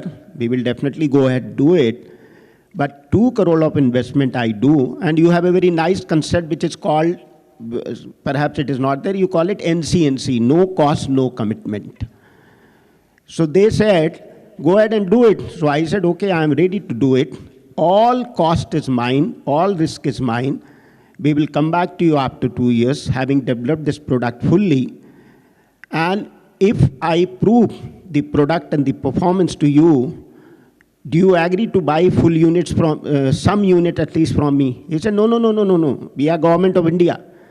Because I cannot make any commitment. Go and do it, and after that there will be a tender. You participate in the tender, and if you become L1, you will definitely get the order. I said, thank you very much, sir. But why should I go ahead and put my 2 crore of money? We are a MSME. In 2 crore of investment, if I do not get any order, we will be totally wiped out. So my request here to you is, sir, like you were saying, the colonel was also saying you should shout, MSME should say 350 items reserved for MSME. My question is, defense needs MSME or MSME needs defense? Because for all these items, like for the 20 crore value potential item, you cannot go to organizations like L&T, Reliance and Tata because they will not touch your product. It is your compulsion, you need to come to MSME for getting these items developed, and they can do it. And here also, in Make 2 also, these items, you are not paying even a single penny, even for getting, like the a order, space. The order is assured. Order is not assured. Incorrect. Only the Incorrect, sir. Let me state here, the order is assured, only then it is put on the net, sir. You please see it. All our orders are assured for Make 2 scheme and Make 1 scheme. Participation certificate is assured, sir. If we succeed, develop it. Then on competition basis. Yeah. But in so many cases, there are only one vendor who's making it. What will I do with the participation certificate? You can if you export want it if me to try and develop these items, these critical items, put my money in that, put my resources in this, some kind of assurance you need to take. The government might be paying thousands numbers which are more, for numbers which are more, we take the A1 for L1 and L2 at the same price of L1 for distribution in the numbers of 70, 30, 80, 20 also. That is also being done. Of course, I cannot give government money to everyone, so have to have some kind of financial prudence on that. So based on that, we have a L1 CNC for that. Yeah, I think I'll just interfere here. You know, in one of the slides towards the end, Commander Hota brought it out so clearly. Let's make use of these schemes. So don't go and invest your 2 crores. Make the government invest those 2 crores in you. You can get up to 1.5 crores if you go with a proper proposal as part of an IDEX or a TDF or, they'll actually force the government to invest in you. Now I come to the very specific case in case of Indian Navy. You have shown one product here, the oily water separators which are needed by you for bilges. We are a company in the field of centrifuging and filtration since last 20 years. We have developed and supplied thousands of centrifuges to Indian defense, to your battle tank T-70 T-90. We have proved our competence that we can develop and supply these oily water centrifuges which you are showing here, and I am talking to Navy also, your team has also visited us. Since last 6 months, their first message to me is there will be no financial commitment. Even if I need, in order to meet your MAPOL guidelines, I need to pay IRS an amount of something around 7 to 8 lakh to get it tested as per Navy standards. in spite of having developed the product as per the AV standard, even that money you are not willing to provide to a MSME organization. So how do we survive? And there is no other assurance in that case. You can discuss with your papers. My case is there. 6 months it is going on. The papers are exchanging, some information is sought, we supply that. In that time, I give you the confidence, we have so much of expertise in this field. We are exporting these components to many countries also, these oil water separators and centrifuges. But so far, we have not been successful with Indian Navy. So okay, I think you know what? I'll request Commodore BP Singh to kindly have an engagement with him. He is the man of the indigenization.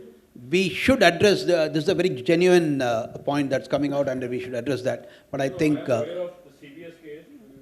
right, thank you. So Commander Hota, I've got 4 more speakers to go, and I have to close the session by 1:15. Okay. One yeah, speaker to okay. speak, and that's it. Just a quick one. I mean, you have spoken about the equipment which are required. Anything on the consumable side? Sir, this is indigenization, so if there is spares in consumables, then that is also going to come. Consumables, for example. Yes. That's why I said you please go to the website of SIDM, which I showed for the ammunition. You please go to the link which I showed for the aviation. You please go to the link for Srijan portal, which talks about the equipment. Few of them are for consumables also. And you can also meet our local units which are there everywhere. They also want a lot of consumables, which are indigenization in nature. Thank you, sir. So, Commander Hota, thank you so much. It's been a very, very enlightening. Ladies and gentlemen, a good round of applause for Commander Hota. Yeah, he talked about the learning curve. He talked about DPSUs with the private. I was only seeing that it was biased towards the DPSU, CSIR and all that. I think we need to get more private companies. If you don't involve the larger ecosystem in the country, I think we are going to remain where we are. I really liked that point where you said, I'm not happy with 90%. I'm wondering where that 10% is, and, I want to actually push that. That's a very, very interesting point that you made. So, you talked about how you will support funding. I think we should take that point, because such companies which are there, the major impediment that they face is twofold. One is there is this DGQA, Semilac and others who play merry hell with them. And the second is the entire question of assured orders. I'm not happy with Make 2. In Make 2, you got, 20 companies raising their hands, 15 of them do it, 10 of them prove it. You can give order to only 1. So I believe that we are creating more failures than successes, which is not good for a country that is embracing Atmanirbhar Bharat. So we should talk about how we can create more successes in the industry, and the more number of failures that you create, I think that's going to create a major problem as we go forward. I think we should, I'm sure the services will take care of that. I like the point that it is reserved for the MSMEs if it is less than 100 crores per year, but I'm not sure if there is only one MSME, will you go ahead with the single tender process? So that somewhere there is a fuzzy logic over there, and that fuzzy logic, then you get the finance guy involved. The IFA will come and say yes, no, and all that. I think we have to take care of these IFA guys at this point in time, and that responsibility is with the services. You talked about IPR. I was very happy to hear that the IPR can remain with you. But I must tell you, on behalf of so many people here, I don't know how many people have been affected by this. When they supply a small spare to an HAL or a BEL or any of the DPSUs, the first thing they ask is, please give me your drawings. DRDO does this. Give me your drawings. You know what? I have no faith in you. I do not know if you will give that drawing to your friend and get it developed somewhere in Hyderabad or wherever. I don't know. I'm not casting any aspersions, ladies and gentlemen. I'm only saying that when I give my drawings, I am a poor MSME. I've taken all my effort to do this. Why should I share with you at this point in time? I think this is a point we need to address at some point in time. And you talked about IDEX, but I just saw that when you talked about valves, when the gentleman was raising the point, he said 5 valves biannually. Will MOQ be adequate enough for somebody to step in? I'm not too sure. But yes, there are plenty of successes, and if I am not too too loud about it, let me be loud and say that Indian Navy has led the indigenization program, and whatever we are seeing today is thanks to the efforts by Commander Hota, Commodore BP Singh, and the whole lot before them. Ladies and gentlemen, another round of applause. Thank you very much. You see, companies like Larsen & Toubro have invested, I don't know, 2,000, 3,000 crores in creating shipyards like Kattupalli, one of the state-of-art shipyards out there. And you must have seen in the news that even the US ships are docking there. What was the name of that USS? Charles Drew. Charles Drew came and docked in and said, yes, we are going to do the MRO. And I think it's a part of the Indo-US 2+2 dialogue where the US said that we are going to get our MRO done. I'm so happy that they chose a private shipyard in spite of so many other DPSO shipyards that we have. And that speaks volumes of the Kattupalli shipyard. Now, we are going to have the P8I, P75I coming up, sometimes not coming up, sometimes stuck somewhere, sometimes AIP, I don't know what's happening over there, and sometimes limitations to liability. I don't know what is happening inside and how our finance is dealing with it, and what type of problems that particular ship is, the particular program is facing, rough waters. But when it happens, I was part of the committee which actually brought out the strategic partnership model, and I must say, the idea was to bring it to the private sector. And it's time for us to engage the private sector in a much bigger way, and I only hope that we're going to see this. But why I'm saying all this is, I want you to tell us, Bharat, how many MSMEs are you going to take into your fold should you win the P75I, number one? I know for sure that you got more than about 97 MSMEs in your K9 Vajra.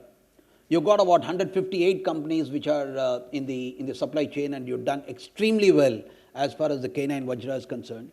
So when it comes to offshore petrol vessels and this, in your talk, would you like to cover that? And we have actually less time, so whatever time you can. Thank you so much. So ladies and gentlemen, put your hands together for Satish Bharathan to talk to us about L&T and how they are going to snatch the P75I. Thank you so much, Colonel Kuber. And we indeed hope that the P75 is coming sooner than later. Good afternoon, ladies and gentlemen. Good afternoon, Commodore BP Singh, officers from the Indian Navy, friends from the industry and the organizing committee. This is indeed a very, very topical theme which the organizing committee has chosen for this seminar, this event, and I really compliment them for that. My preceding speaker, Commander Kota, he talked about the need for indigenization, and L&T has been in this for more than 6 decades. So I would just like to say that the best advantage, the biggest advantage that Indian Navy, or for that matter any user, gets from indigenization is that the dependence for life cycle reduces dramatically. So the biggest challenge for them in imported systems is the life cycle costing. So that is the biggest advantage you get, because you get to have the ability to do obsolescence management within the country. You get to be able to manage the upgrades yourself because you have design know-how and the design know-wise. And that is, ladies and gentlemen, the best advantage that anybody can get by doing indigenization. With a legacy of over 80 years, L&T has played an integral role by contributing to indigenization efforts of the country from the time of its incorporation. We started off as an engineering and construction company, and over a period of time, L&T has contributed by way of building many of the biggest, the largest, the tallest, all kinds of landmarks in the country. It has built highways, metros, airports, factories, power plants. In the 60s, we started contributing to the nuclear sector by associating with the Nuclear Power Corporation. And thereafter, we have been a part of almost every reactor that has been built in the country. Around the same time, we engaged with the space sector, and our systems have been forming part of almost every space launch vehicle which has taken off.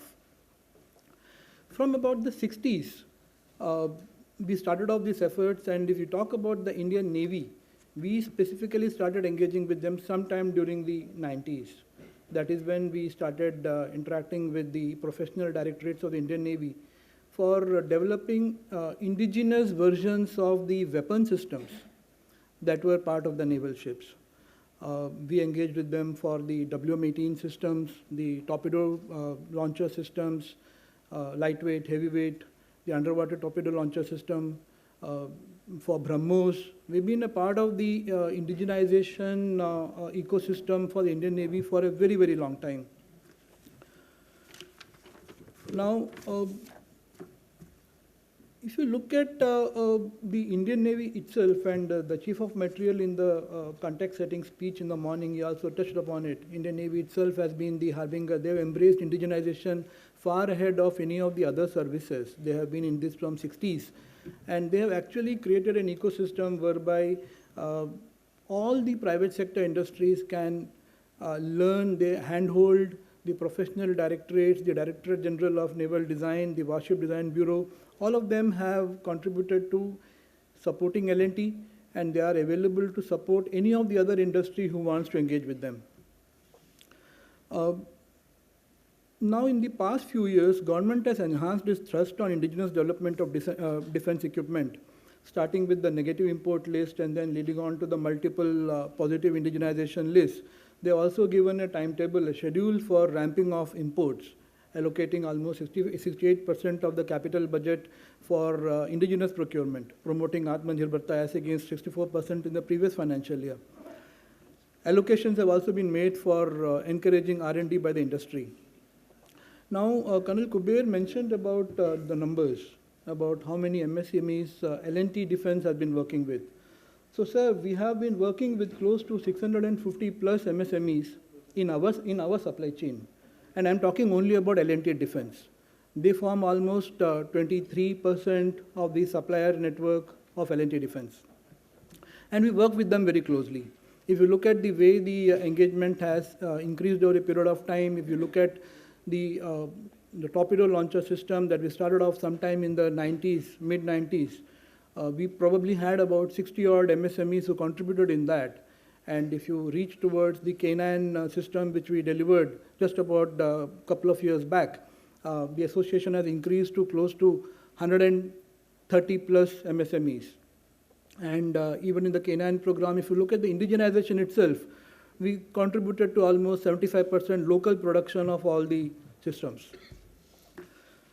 Now, when we work with the MSMEs, there are many things that we do. We work closely with them in building their systems, their processes. We do periodic evaluation and audits. We transpose our quality management systems with the MSMEs in their organizations. We qualify their engineers and technicians for working on our projects and handhold them in their journey. Mr. Agrawal, during the question session, just highlighted the challenges of indigenization, and we fully appreciate that. It is not easy for a small industry to be a part of this entire ecosystem. But then we work closely with the MSMEs who are in our fold.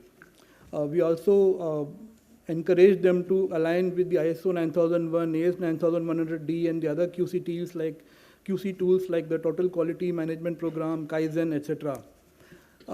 I am also very happy to share with you that L&T has nurtured a startup within our own organization called L&T SUFIN. This is a recent, I would say, evolution within L&T. It is started sometime in March 2022. And the whole, it's an e-commerce platform. It's an e-commerce platform, not defense specific, but then I just thought I'll make a mention of it here because many MSMEs are present here. It's basically a platform on which B2B industrial products and services can be linked up buyer and seller.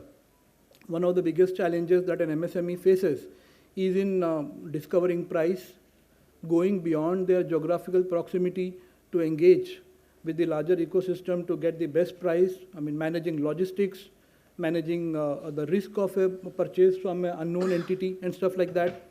So even the financing solutions.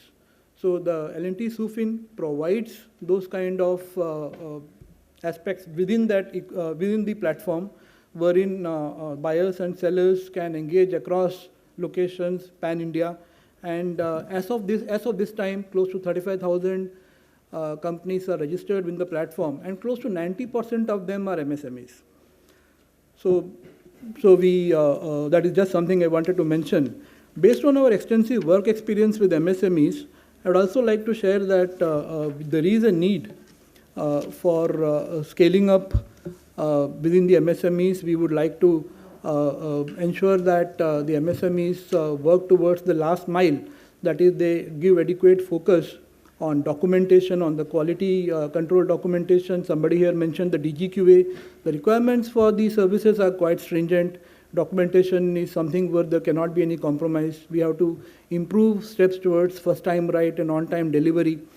We have to focus on preservation, painting, and not to be forgotten, packaging. So these are some of the things I would just like to highlight here from this podium. Thank you very much. It's been a very great day engaging with all of you. Thank you. Thank you, Satish. That was a very wonderful rendition of how L&T does. I like this 90% figure coming off and on. 90% indigenous content by Navy and 90% MSMEs by L&T. I think that's very good. So, if I can indulge Vikas a little bit on a question that I would like to ask, I thought, at a strategy level, if you don't mind. There is, because he talked about the L&T spoofing, where you're actually nurturing MSMEs and all that. So the question I was asking is, we all understand CSR, corporate social responsibility. Do we understand professional social responsibility? That is, my question here is, companies like L&T, would they like to be a big brother, pick up an MSME, go through the 9 yards with them? I mean, not just leave them at, just picking up in the supply chain, but actually help them. Hey, your documentation is not good. I know, bhai, I'm an MSME, obviously my documentation is not good. So can you help me with that? You're not, your product is not good. I know my product is not good. Can you talk a little bit about that, how L&T is doing? Colonel Kuber, thank you very much. Life is full of surprises.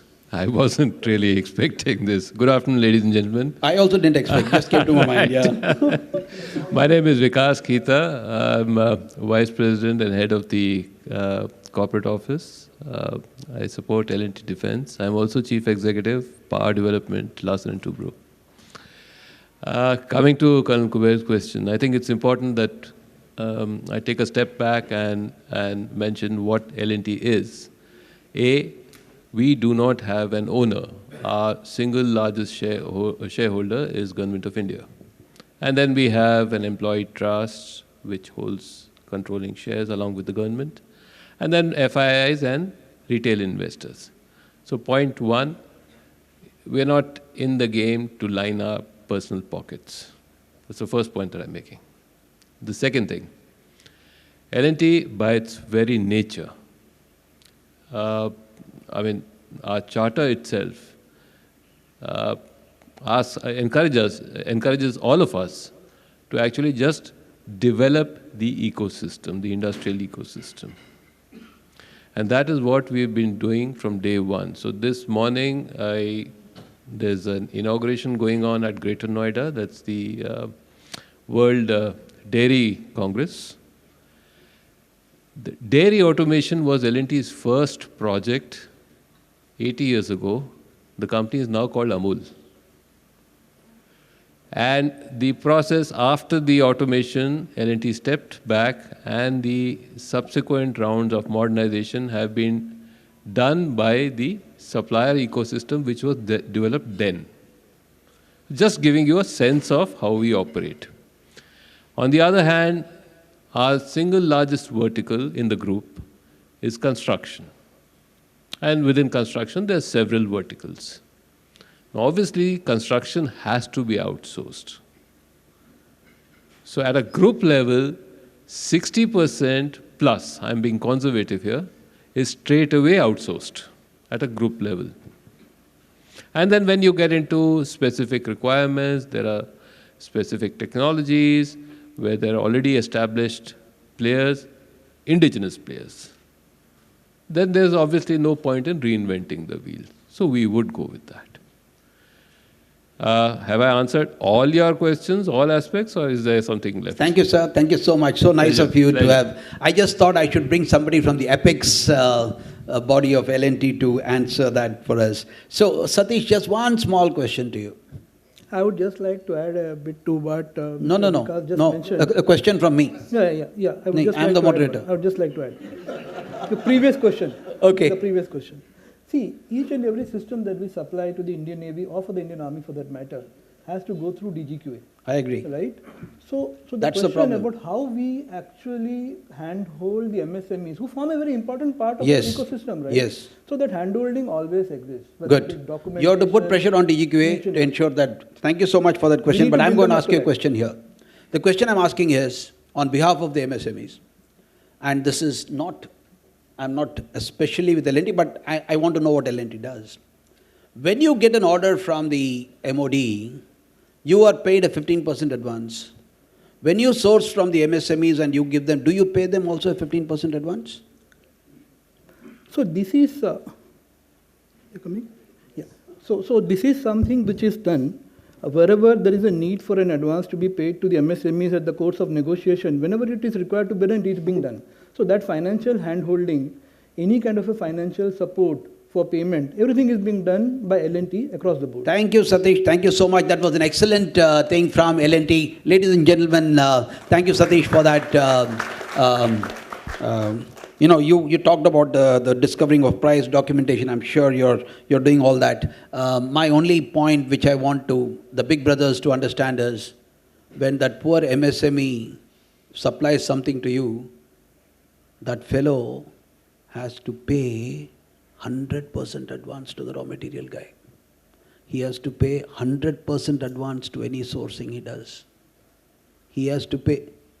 For him, there is no 10%. People will not even look at him if he doesn't give that 100. He has to pay the money first and then the raw material comes into him. Imagine the amount of hardship he is facing, and if we are able to have those broad shoulders, I'll be so happy, and I'm sure L&T is doing a great job, and I'm sure the others are too. But still, we need to flag this point time and again, so that our DPSUs, our large integrators understand that. Ladies and gentlemen, I am moving on now. I'm going to talk about, a company which has done automated underwater vehicles. They are the first maritime drone which has been inducted into the warships.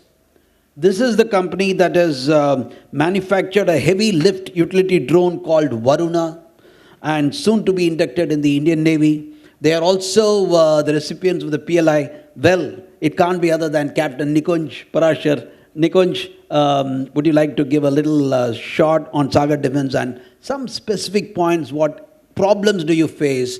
Well, he's got a beautiful solution he's going to talk to you about on how he manipulated IDEX. If he can. If you cannot, it's okay. But ladies and gentlemen, don't be restricted to that 1.5 crores that the government is saying all the time. There are ways to extract more money from the government, and he's done it so successfully.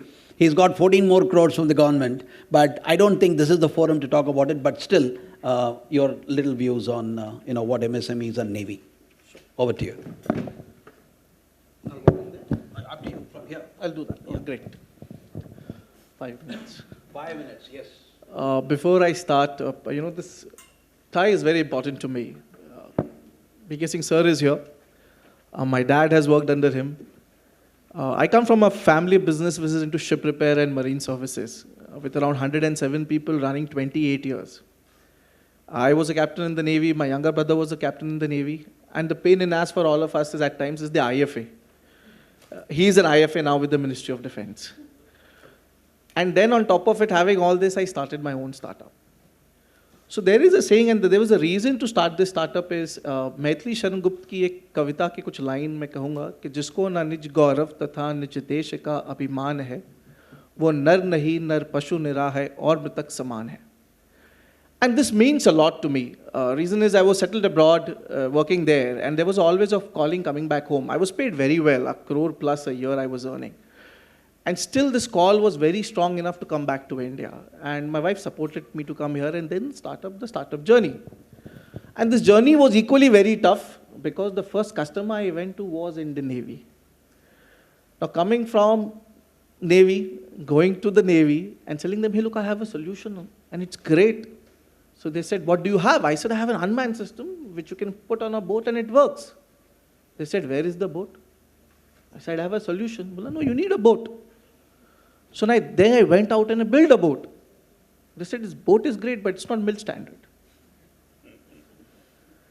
Now, if you look from my side, I was trying to pitch up, I'm doing everything right. But imagine on the customer's end. He is there, he's not going to take that inflatable and go out in a sea state 5 and then, guard our shows across. And this is something took me time to realize. So it took me another 4 years to build the organization across. And then it happened, the biggest hand-holding happened from Indian Navy. And the hand-holding happened not only from the smallest level, from the highest level too. And while doing this, IDEX came through. So in IDEX, we got a project on autonomous underwater vehicle, and general IDEX projects go to 2 and 3 people. We were single-handedly awarded there. In this project, we were given 1.5 crores, and that's the grant, and we said we would invest another 1.5, close to 2 crores. And then the PDSR came across. It said they require 20 autonomous underwater vehicles. I said, I was planning to build 1 in 3 crores. How do I build 20? Now, this is again a challenge statement, and then it is on us to complain about it. Because I come from a ship repair family, so understand how much we complain. So it is up to you to then look at it, is there a way out of it? And this was again a very strong handholding done by the Indian Navy, by the IDEX team. And they asked, what solution can you have? We said, could we get a partner? Because it's not in the charter of IDEX that, after winning the challenge, you can go across and then partner. You have to apply with your partner. Now imagine for autonomous underwater vehicle, if you have to go across the country and find an investor, I'm sure even, people sitting here would not invest. Then how that trust comes in? The Navy put that trust across. So there was a common meeting between the Navy, Musgodoc Limited, and the Ministry of Defense together. And Navy said, if MDL can fund this project, this team would be able to do it. And MDL came on board and they funded it. So what Sagar Defense started out of 120 square feet, today it has spread over 1.5 acres. So for me, for my existence as Sagar Defense Engineering has only been due to the Indian Navy and Ministry of Defense. We understand today is, we could look at all across and say, hey, look, there is no fund. If you go across to Indigenization cell, you need to put in an advance. There's a PBG across. I've been seeing this business line last 28 years with my dad. And he has gone through that suffering, but it was an evolving phase. Today, the list what Commander Sandeep has put across is amazing. The way the IDEX challenges have been put across, and IDEX had the requirement and only where you could bid for 3. Now they have made it 5. And that started off with the Navy, because people who work in the maritime sector are also very, very niche. It is not that what you do in the Army, it is not what you do in the Air Force. It's very different. The other part of the story is the same. 2 years back, a project started and they said, we want to develop an unmanned craft which could land and take on for warship. Now, this was a challenge under emergency procurement thrown across to the industries. And the largest players and it was an open contract, and largest players of the India came across and bid it. We backed the contract. We were L1. It was an L1 phase. And this is something I feel very proud. We speak about registration. I note it down. I am not registered in the Navy anywhere. My product is already inducted in the Navy. When we supplied the product in the MO, it went into the wrong MO. And it was our mistake. As a startup, I did not know. Though I had a family business, I did not know that. For the first time, I was delivering a manufactured product to the Navy. Navy said, fine, it's absolutely fine. We'll take care of it. They made sure, because we spent money to send the product on truck to the MO. The IHU Tech took efforts to put across there and said, hey, look, it's perfectly fine. MO, you have to accept it. The internal transfer will happen at their end. Material organization. So the positivity at the armed forces level, and especially in the Navy, is extreme. And there has been a change. The change has been from the top. The change has been from the people across. And acceptance has been there. It is for us as MSME also to change, because the years have changed, all the process and journey has happened. We have to accept and we have to deliver. There has been a trend where we have been importing stuffs and, stamping it up also across. It's Make in India, great. So even we as MSME have to change. And if we are able to bring that trust across to these forces, I think they are the one who will, bring money also to your doors. So, hame to bin mange, muti mile, mange mile na bhik. I think we have been getting it. Important is you need to prove your credibility in the eyes of the sailors there, the officers there. And if they believe in that credibility, sky is the limit. So Sagar Defense Engineering over these years have been built due to the strong support of the armed forces. We have worked towards it, we have invested money into it, and the results have come. Are you ready to invest money and make sure that your product is going to be a world class? And you pay a premium, and you charge a premium for it. They are accepting it. So I think that's where Sagar Defense is today, sir. And that's why, I have been here. One more point to mention is Colonel Kuber was the first one ever who invited me to speak when I started my startup journey. And Swavlamban put me on the world scale, where the Chief of Naval Staff brings the Honorable Prime Minister outside of the Ambedkar Bhavan, where he had never stepped in, and he makes, so the whole, I would say the stage of Indian Navy was given to a startup like us, and where the product it's still not inducted in the Navy. So Navy has really put forward their hands very strongly across to us. It's our time now to really hold their hands strongly and move on. Certain things in the policies would happen over the period of time, but it's forthcoming. So let's look at it towards a positive way. What a positivity. Ladies and gentlemen, what a positivity here. So nice, Nikunj Parashar, in IDEX, they say when you put 1.5 crores, you have to match funding. So like that, when you quoted from somebody, I have also to quote from the Bhagavad Gita for you. So I'm matching your thing. I'm trying to. But Bhagavad Gita, I thought is, So in the Bhagavad Gita, Lord Krishna says, Yadyata charati sreshtaha, tasta deve sarojanaha, sayat pramanam kurute, lokasta anuvartate. What it means is, Yadyata charati sreshta, in whichever way the leader does, tasta deve sarojana, the men you command will follow. Sayat pramanam kurute, whatever standards you set, lokasta anuvartate. I think you set wonderful standards, and you've done very well. And I have just one question for you. Is that 1 crore job still open? No? Okay. Thank you so much, Nikunj. Captain Nikunj Parashar, that was excellent. And Sagar Defense, ladies and gentlemen, is a pride, an MSME of pride, and we are all so happy. And believe me, when I called him for the first time, I didn't even know who he was. I just knew that there was a company which did this and that, and therefore the product speaks for itself. Well, I'm going to talk to you about another AI-based startup. An excellent startup, AI-based startup, and it is based out of Bangalore. They are looking at into heavy industrial metallic acids. They have done some excellent work with the Navy. There is a young girl over there, Asta. Why I want to take her name is she happens to be the daughter of a signals officer, and from signals, that regimental spirit, I have to talk about her, and an excellent CEO. And she is also looking at raising funds, like Nikunj said. A lot of positivity coming out of that company over there. They made a product called the Brain Box, which provides prescriptive decision intelligence making, with a detailed prognosis. So they'll also tell you, ye shayad hone wala hai. So, we have got astrologers out there who are going to tell you that this is likely to happen, let's take action over there. And this is one of the companies which refused to participate in one of the IDEX programs because they felt, the funding was a little less. And to talk about Tarded Technology Private Limited, I have here with us one of the brightest infantry officers who is from the J&K Light Infantry. He left the army in 2008 and is working in various verticals and businesses of Tarded. But let me tell you, he is a soldierly scholar. Over to you. Yeah. That is Colonel Rajneesh Akuri.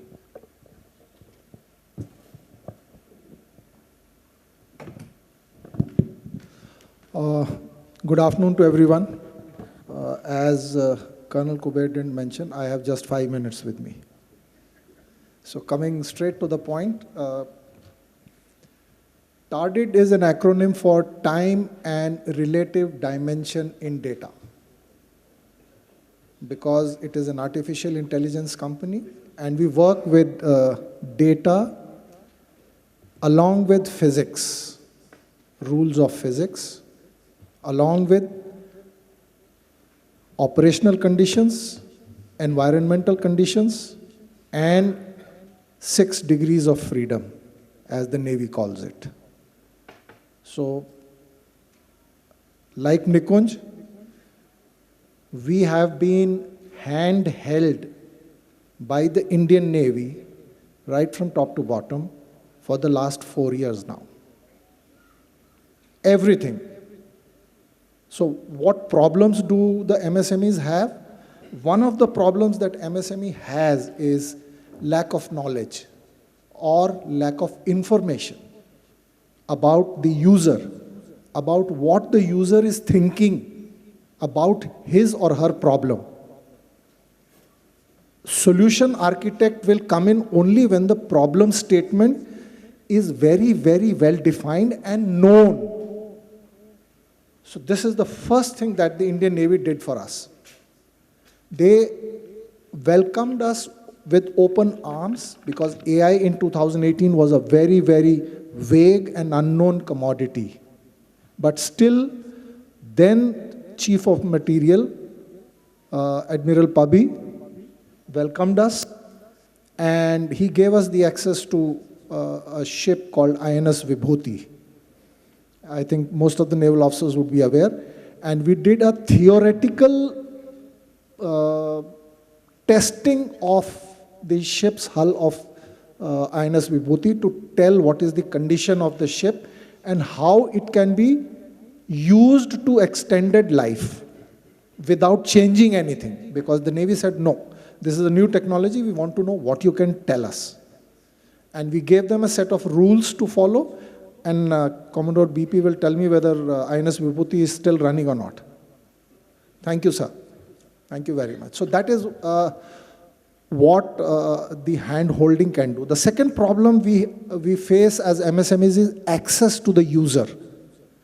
Because of the work that the defense forces do, access to the user physically and mentally is a huge challenge.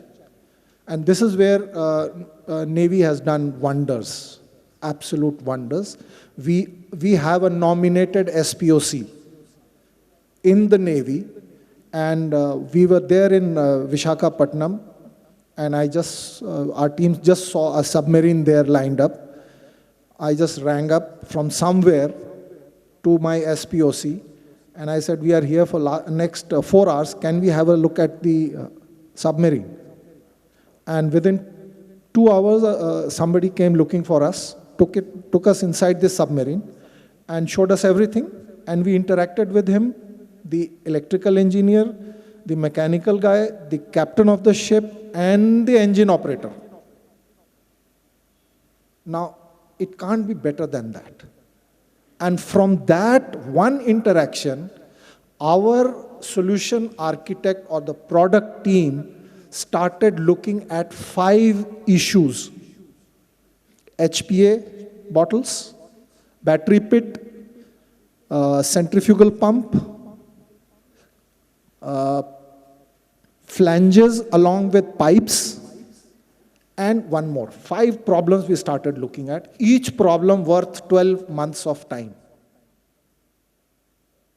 So this is the second major thing which hand-holding does for the MSMEs. The third thing is finance. So we were struggling for finance, and by interacting with us, the Navy, it took them about a year or so that they have come out with this program called Sprint. And as per chapter 15 of DPM, MOQ is assured in the sprint. Now, how is it useful for an MSME? With the, I wouldn't say contract, or it could be called as a PO, and an MOQ at the end of it, the MSME can raise money from the market. We have been told that you get an MOQ, we will fund it. It's a very good situation to be in. The next thing is speed of decision making and institutional lethargy. I don't find institutional lethargy here. Because it's a new technology, it has taken time. It has taken 4 years for people to understand. Now they have understood, they don't want us to go out. 60 to 70% of my time as a business development is spent only in South Block and Sena Bhavan. इधर से निकलो उधर जाओ. अभी लेकिन 2 नए office आ गए हैं, ताल कटोरा एंड कौन सा है, अफ्रीका एवेन्यू. तो अभी parking has become a major issue for me, not the customer. So I have to really decide what time should I go there, so that my ultimate goal is to cross Dwarka flyover before 5:30. So the aims have changed. Problems have changed. So this is what the hand-holding does. Now, I would also like to mention about, with your permission, Commodore BP, I won't take the name, but a youngster, lieutenant commander, literally grabbed my hand and said, "Sir, don't think of very big things. Give me a proposal which is 99,99,999, 1 rupee less than 1 CR. I will ensure that you get it in 3 months. Whatever in that 1 CR you give me, I need solution for A, B, C, D, E, F, G, H, 42 parts. You give me 5, 3, 2, 1, I'm happy. I want to see it happening on my watch." How many youngsters like that can walk up to a private firm? He took me as a partner and not as a vendor, user kind of a thing. So this is another thing which is there with the Navy, and hopefully the other service also will follow suit. The last thing is about the TDAC, the organization that has been created, which has our SPOC, and also part of Nikunj's SPOC resides there. A team of just 4 officers. Commodore BP, please. 4 of 1 plus 3. It is absolutely frantic on my part to get half an hour meeting with them. क्यों? एक बंदा चेन्नई में है, एक बंदा गोवा में है, एक बंदा नागपुर में है, एक बंदा दिल्ली में है, एक बंदा VCNS के ऑफिस के बाहर खड़ा हुआ है. The Commodore is standing literally outside. मैं कहा भाई, I have met him outside VCNS office 4 times. I have met in his office only twice. This is the drive and determination with which the organization is running this indigenization program. It is all hands-on, and there is no holding back of sharing of information. This youngster that I'm talking about, he spoke to me about requirement of composite material. Now, whenever I am moving around, I am thinking of composite material because this youngster has asked me. Another youngster asked me about the 32-bit pin and the information being sent out and how can we interpret it. I will leave it at that. I mean, I'm literally working, my mind is on the background running on that. So I hope that everyone derives, and we are also not registered like Nikun anywhere. We are not registered anywhere. On no website, with no organization, and we are in finalizing around 5 to 7 programs with the Indian Navy. Thank you, sir. Oh, wow. Great. So you should hold your mic because I'm going to ask you a couple of questions. Firstly, when you said that you give an MOQ and you can raise a finance, don't you have to give any collateral at that time? MOQ is adequate?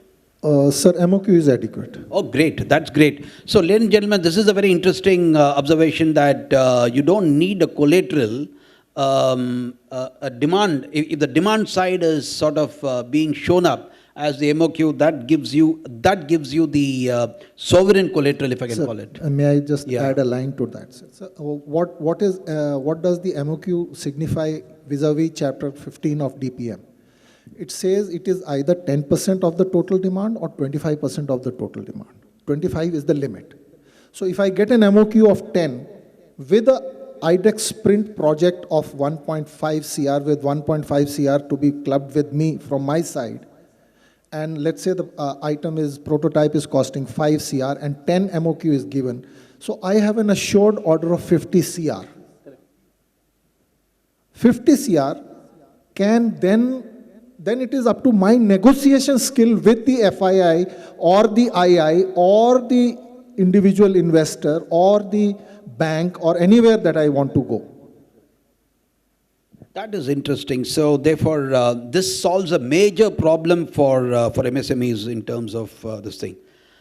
When you said, you spend more than 60-70% of your time outside South Block and Sena Bhavan, when Navy is holding your hand so very well, is that, I was a little intrigued.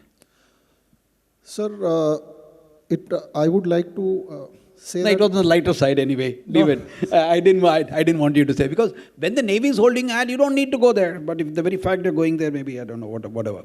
And anyway, there is a lieutenant commander who can come and tell you that put it less than 1 crore and this is the confidence of our armed forces. I mean, I'm really, I want to salute all the young leaders of this country. I mean, it could be captains in the Indian Army, it could be lieutenant commanders, lieutenants in the Navy, and the flight lieutenants of the Air Force. So, ladies and gentlemen, a major lesson that I'm learning from this, I want to be corrected by somebody. Don't look for a meeting with COM and all. Lieutenant commanders will do a job. Get after them. They are the guys who are working day in and day out. COM is there to give them the guidance to hold their hand. So don't waste his time. Let the senior leadership focus on the future. Let them think about the future battlefield, the future of the Navy, blue water Navy and things like that. And let these guys talk about the 32-pin input and output, whatever you're talking about. So that's really great, and I think I would be really very grateful to you if you can mention his name, because such people need mention. You don't want to? Okay. I need his permission. It is all lieutenant commanders. Okay, fine. Not without his permission, sir. Okay, no. I understand, because you see, outside the NDA cadets mess, there used to be a table, a table without a chair, and that's called for the unknown soldier. So I think it is every soldier, every lieutenant commander, every youngster, both in the industry, and I think I would like to talk about this young girl, because somebody was telling me that, you gave a very good speech about the Navy. I said, it's not mine, it is this young lady, Miss Nayan Nag, who actually wrote it for me, and I was only doing a book reading in the morning. So our youngsters are good. I think we should capitalize on them. Well, ladies and gentlemen, Vidya Vinayate Vijayam. It is all about Vidya. So I think the COM spoke about it in the morning as to how they are interacting with universities and how we need to actually engage with academic institutions. And it is only Vidya which will actually take you to the next levels of technologies and what we are looking for. And we have none other than Mr. Ajay, who's come from the Rashtriya Raksha University. So this is Rashtriya Raksha University under the Ministry of Home Affairs. Mr. Ajay Rajawat, Project Director, all to you. We would like to give a brief introduction of your university, what you're doing, and how do you think in the next about 3-4 years you're going to change the technological landscape of the armed forces? Good afternoon, all of you. Though I have noted down all the points when I was coming for the session, and most of the points are clear. So, Rashtriya Raksha University was dedicated by Honorable Prime Minister and Home Minister last year, and the campus is in Gujarat, Gandhinagar. and 2 additional campuses just inducted in Lucknow and Pasighat campus in Arunachal Pradesh. So why, like, when I got an email, I had a word with Jamal sir, I just want to come and interact because our honorable VC posed all things for the indigenization, especially for the Navy. So we have a MOU with all 3 tri-services. But for the Navy, sir, I would like to say that you're sitting in front of me that we are receiving the response within a day. Hardly, I never saw, like, I came from a government ecosystem, that too from an innovation side, but that much of response coming from a Navy is commendable. So, after listening all the points, I can say, like, I think we are the one who are into the two-way communication with MSMEs. Like here, most of the points are being discussed, like how you can sell things to Navy, but we are actually getting the leads from the Navy that we are innovated something, and can you sell it for us? And for that particular thing, we came out and we created a cluster, and we actually indigenized their innovation. So I think, sir, I'm very proud to say that in this quarter only, we were able to get 62 lakh rupees as an inward remittance, right? So most of the points that I have discussed, I've noted down all these points, and I think most of the points have been addressed very beautifully. But I have 2-3 points that needs to be mentioned. So one thing is, MSMEs, especially like whom we have interacted, the Directorate of Indigenization of RRU, people are not educated enough of all these policies, first of all. So that's the reason, if they have something in hand and if they want to do something and they want to induct something in the Navy or like tri-services, they don't have knowledge. So I think I was expecting Joint Secretary ma'am to be here so that most of the work needs to be done from the MSME side, not on Navy side. But still, after going to the presentation, sir, I saw there are so many things that needs to become under one platform or under one web portal. That will be easy because the MSMEs that we are interacting with, they're saying is, sir, how we can do this, how we can do that, so that do's and don'ts can be seen on the Indian Navy side. Because for them, we are just a mediator because we are also taking our shares from that transaction that is happening.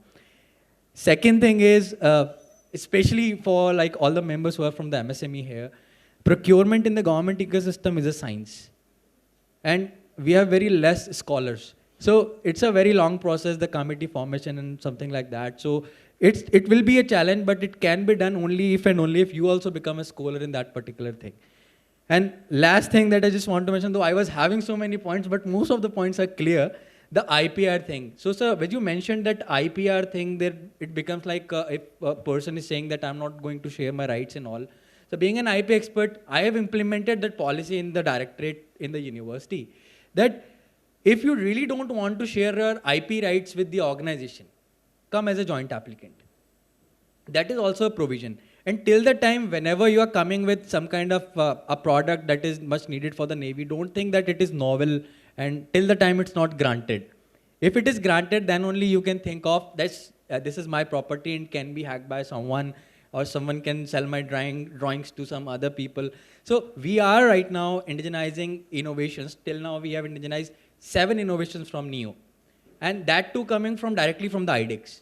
So if that is coming to us, we are handling the IP rights also. So Rashtriya Raksha University is a place to get things aligned if you are having any doubts related to IP, commercialization, and scaling up the business in the armed forces. So with that, I would like to say, sir, thank you for the opportunity for calling me here. And one thing, that RRU is there to provide you the assistance, how you can commercialize your existing innovation in the tri-services also. So thank you, sir. Thank you for the opportunity.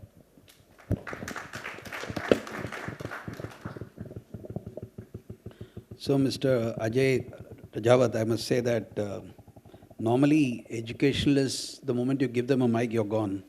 They will keep on speaking. I mean, I always dread to give a mic to a professor or a lecturer or somebody from university. Then you can only directly go for dinner.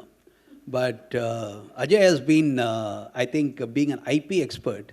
His IP is to how to convey so much in so little, and I think he's done it so very well. You talked about IP, you talked about commercialization, scaling up, and RRU doing a very pioneering job over there, 7 innovations. I think that is pretty great. And we are actually, I would like to interact with you and also with your dean and things like that. We are thinking in terms of how we can enhance the military education across various universities.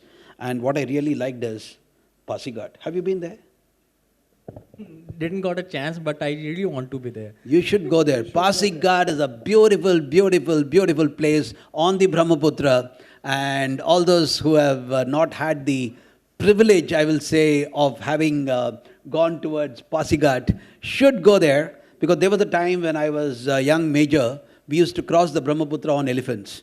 And yeah, you too? Okay, good. So, and there was this Pagal, I mean, I just remembered Pasighat and I had to talk a little bit about it. And getting a RRU in Pasighat is something, I mean, a dream come true for those people. And I think that is fantastic. Lucknow and Gandhinagar, I don't care, because anyway it will go there. So that's not, but Pasighat is something very interesting. So ladies and gentlemen, what we have seen today is, we have seen a large OEM talking to us as to how they hold hands of the small MSMEs, how 90% of their supply chain is MSMEs, and that is an example I would like all large integrators to bear in mind. And we have seen two excellent startups, both starting with a very fuzzy idea and getting abundance clarity from the services. And that is where I want to say that, you know, I was making the point while these guys were talking. So I said, demand drives. So it is a top-down approach which always will work. And therefore, if the services take the step forward, I'm telling you, the industry will actually respond much more than what you're thinking. So while we were doing this, I was on the National Committee of Experts, which was writing the DPP 2016, I think, yeah. So at that time, one of the things that we said was, the procurement executive should go around the country, like he said, that 1+4 who was standing somewhere and outside the VCNS office. In fact, I'm going to tell Admiral Satish Gormade, don't make people stand outside your office. But apart from that, because, you know, very old friends and good friends. But that's not the point. The point is, procurement executive is supposed to be on a tour of the country to identify those gems, where they are, and bring them to the table, handhold them, and take them along with you as partners. Like, you know, let's send these lieutenant commanders over there, and these are the guys who are going to produce results for us. Ladies and gentlemen, I think I should really appreciate my dear friend Nasir Bhai, Mr. Nasir Jamal, who has put up such an all-rounded discussion to the whole MSME aspect. And I think no better than PhD Chambers and Sachin and Nasir and my dear friend Colonel Sanyal. I think PhD Chambers takes a very great leap and lead to handhold MSMEs. Ladies and gentlemen, 3 cheers to PhD Chambers. Thank you. We are going to have a B2B meeting and one-on-one meetings after lunch. Everyone will get a chance to interact with the Indian Navy in segments of quality assurance, weapons, marine engineering, aviation, submarines, electronics, and ammunition. Bhavna, over to you. Thank you. Thank you, sir. May I? We basically kept separate tables so that with the nomenclature. So whoever has registered for B2B, please meet us post lunch and interact to take it forward. May I just ask if are there any questions from the audience, and would the panelists like to take 1 or 2 questions before?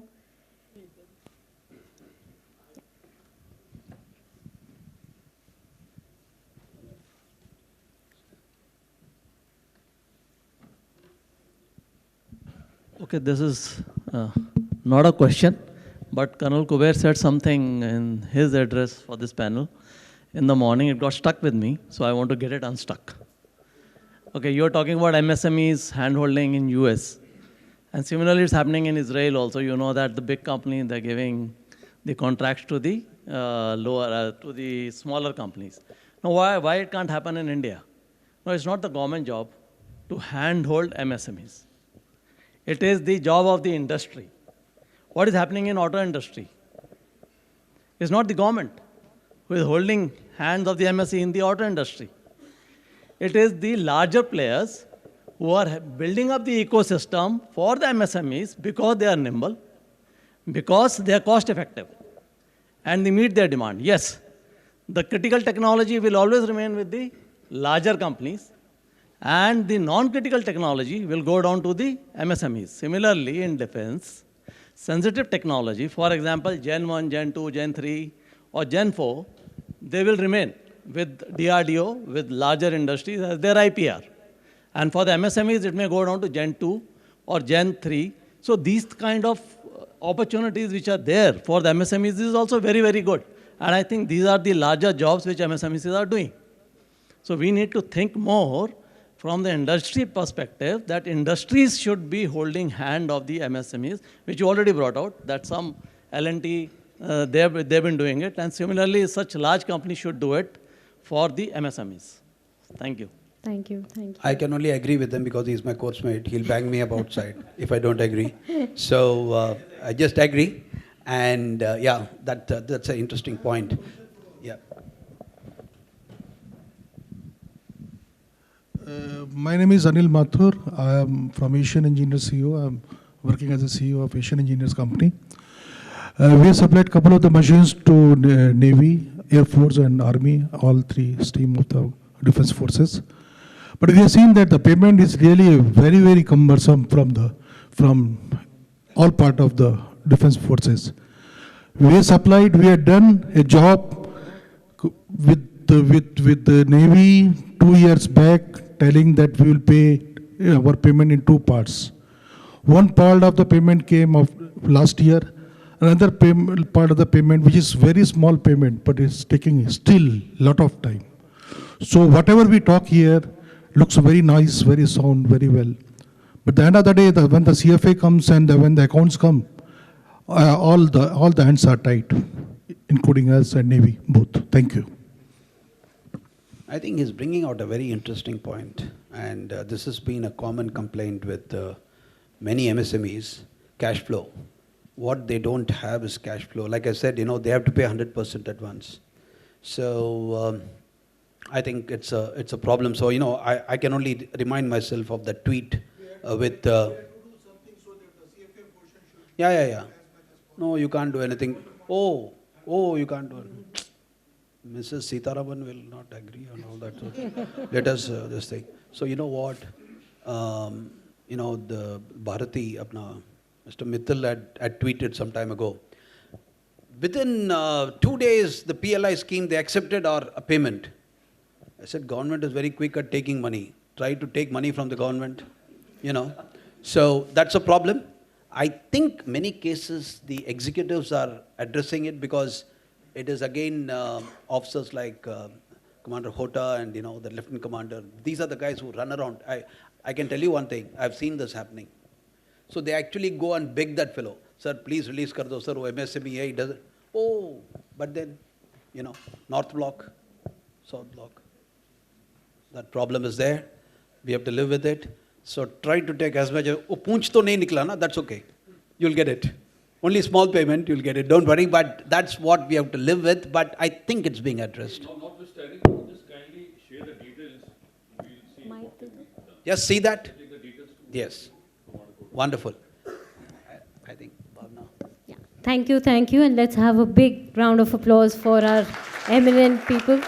I think we've seen both sides, the Navy and the industry, and positively, I think the industry would also positively like to go forward. Before we close the session, may I request Commodore BP Singh, VSM, CMD Indigenisation Indian Navy, to please join us on the stage. Please, sir. And he's been a big support, and can we have a big round of applause for Commodore BP Singh? May I request Sri Hari Mohan Ji, advisor to the PhD Defense Committee and former chairman OFB, to please present a memento to sir, just as a token of our appreciation and to remember us by, sir. Please. Let's have the applause coming. There's just 2 more minutes to lunch. Thank you.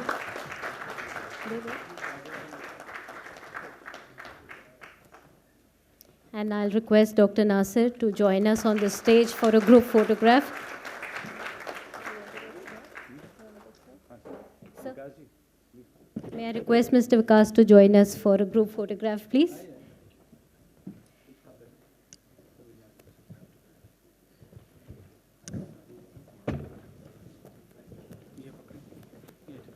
May I request Sachin also to join us on the stage? A big round of applause for everyone. Vikas sir, please join. Thank you.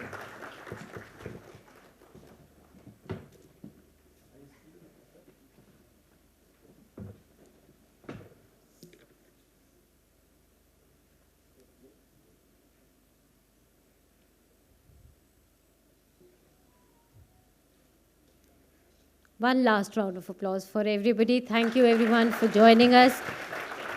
We'll break for lunch, cordially invited for lunch outside. And may I request everyone to join us back here in half an hour so we can start with the B2B sessions and then, yeah. The B2B sessions happening in Modi Hall. So if you've put in your names down for that, please come here first, yeah. And then we'll take it time-wise from there. Thank you for your time and thank you for being here with us. Thank you.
That is mandatory.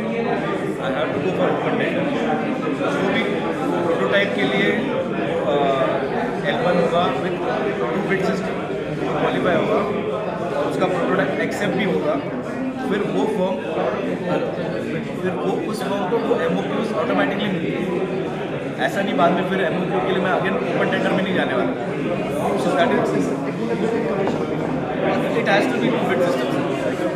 But it is very clear that it is a time-tested process that starting में ही आपको development order plus MOQ एक साथ ही जाना पड़ेगा.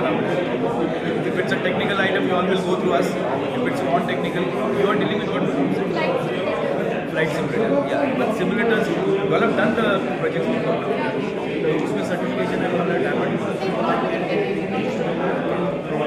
But flight simulators, right? तो उसमें भी आया होगा simulator.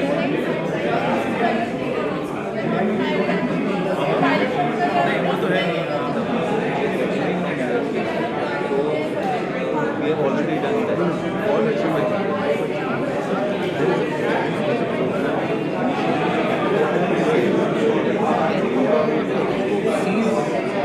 That particular that will come to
I think we are going very shortly we can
Ready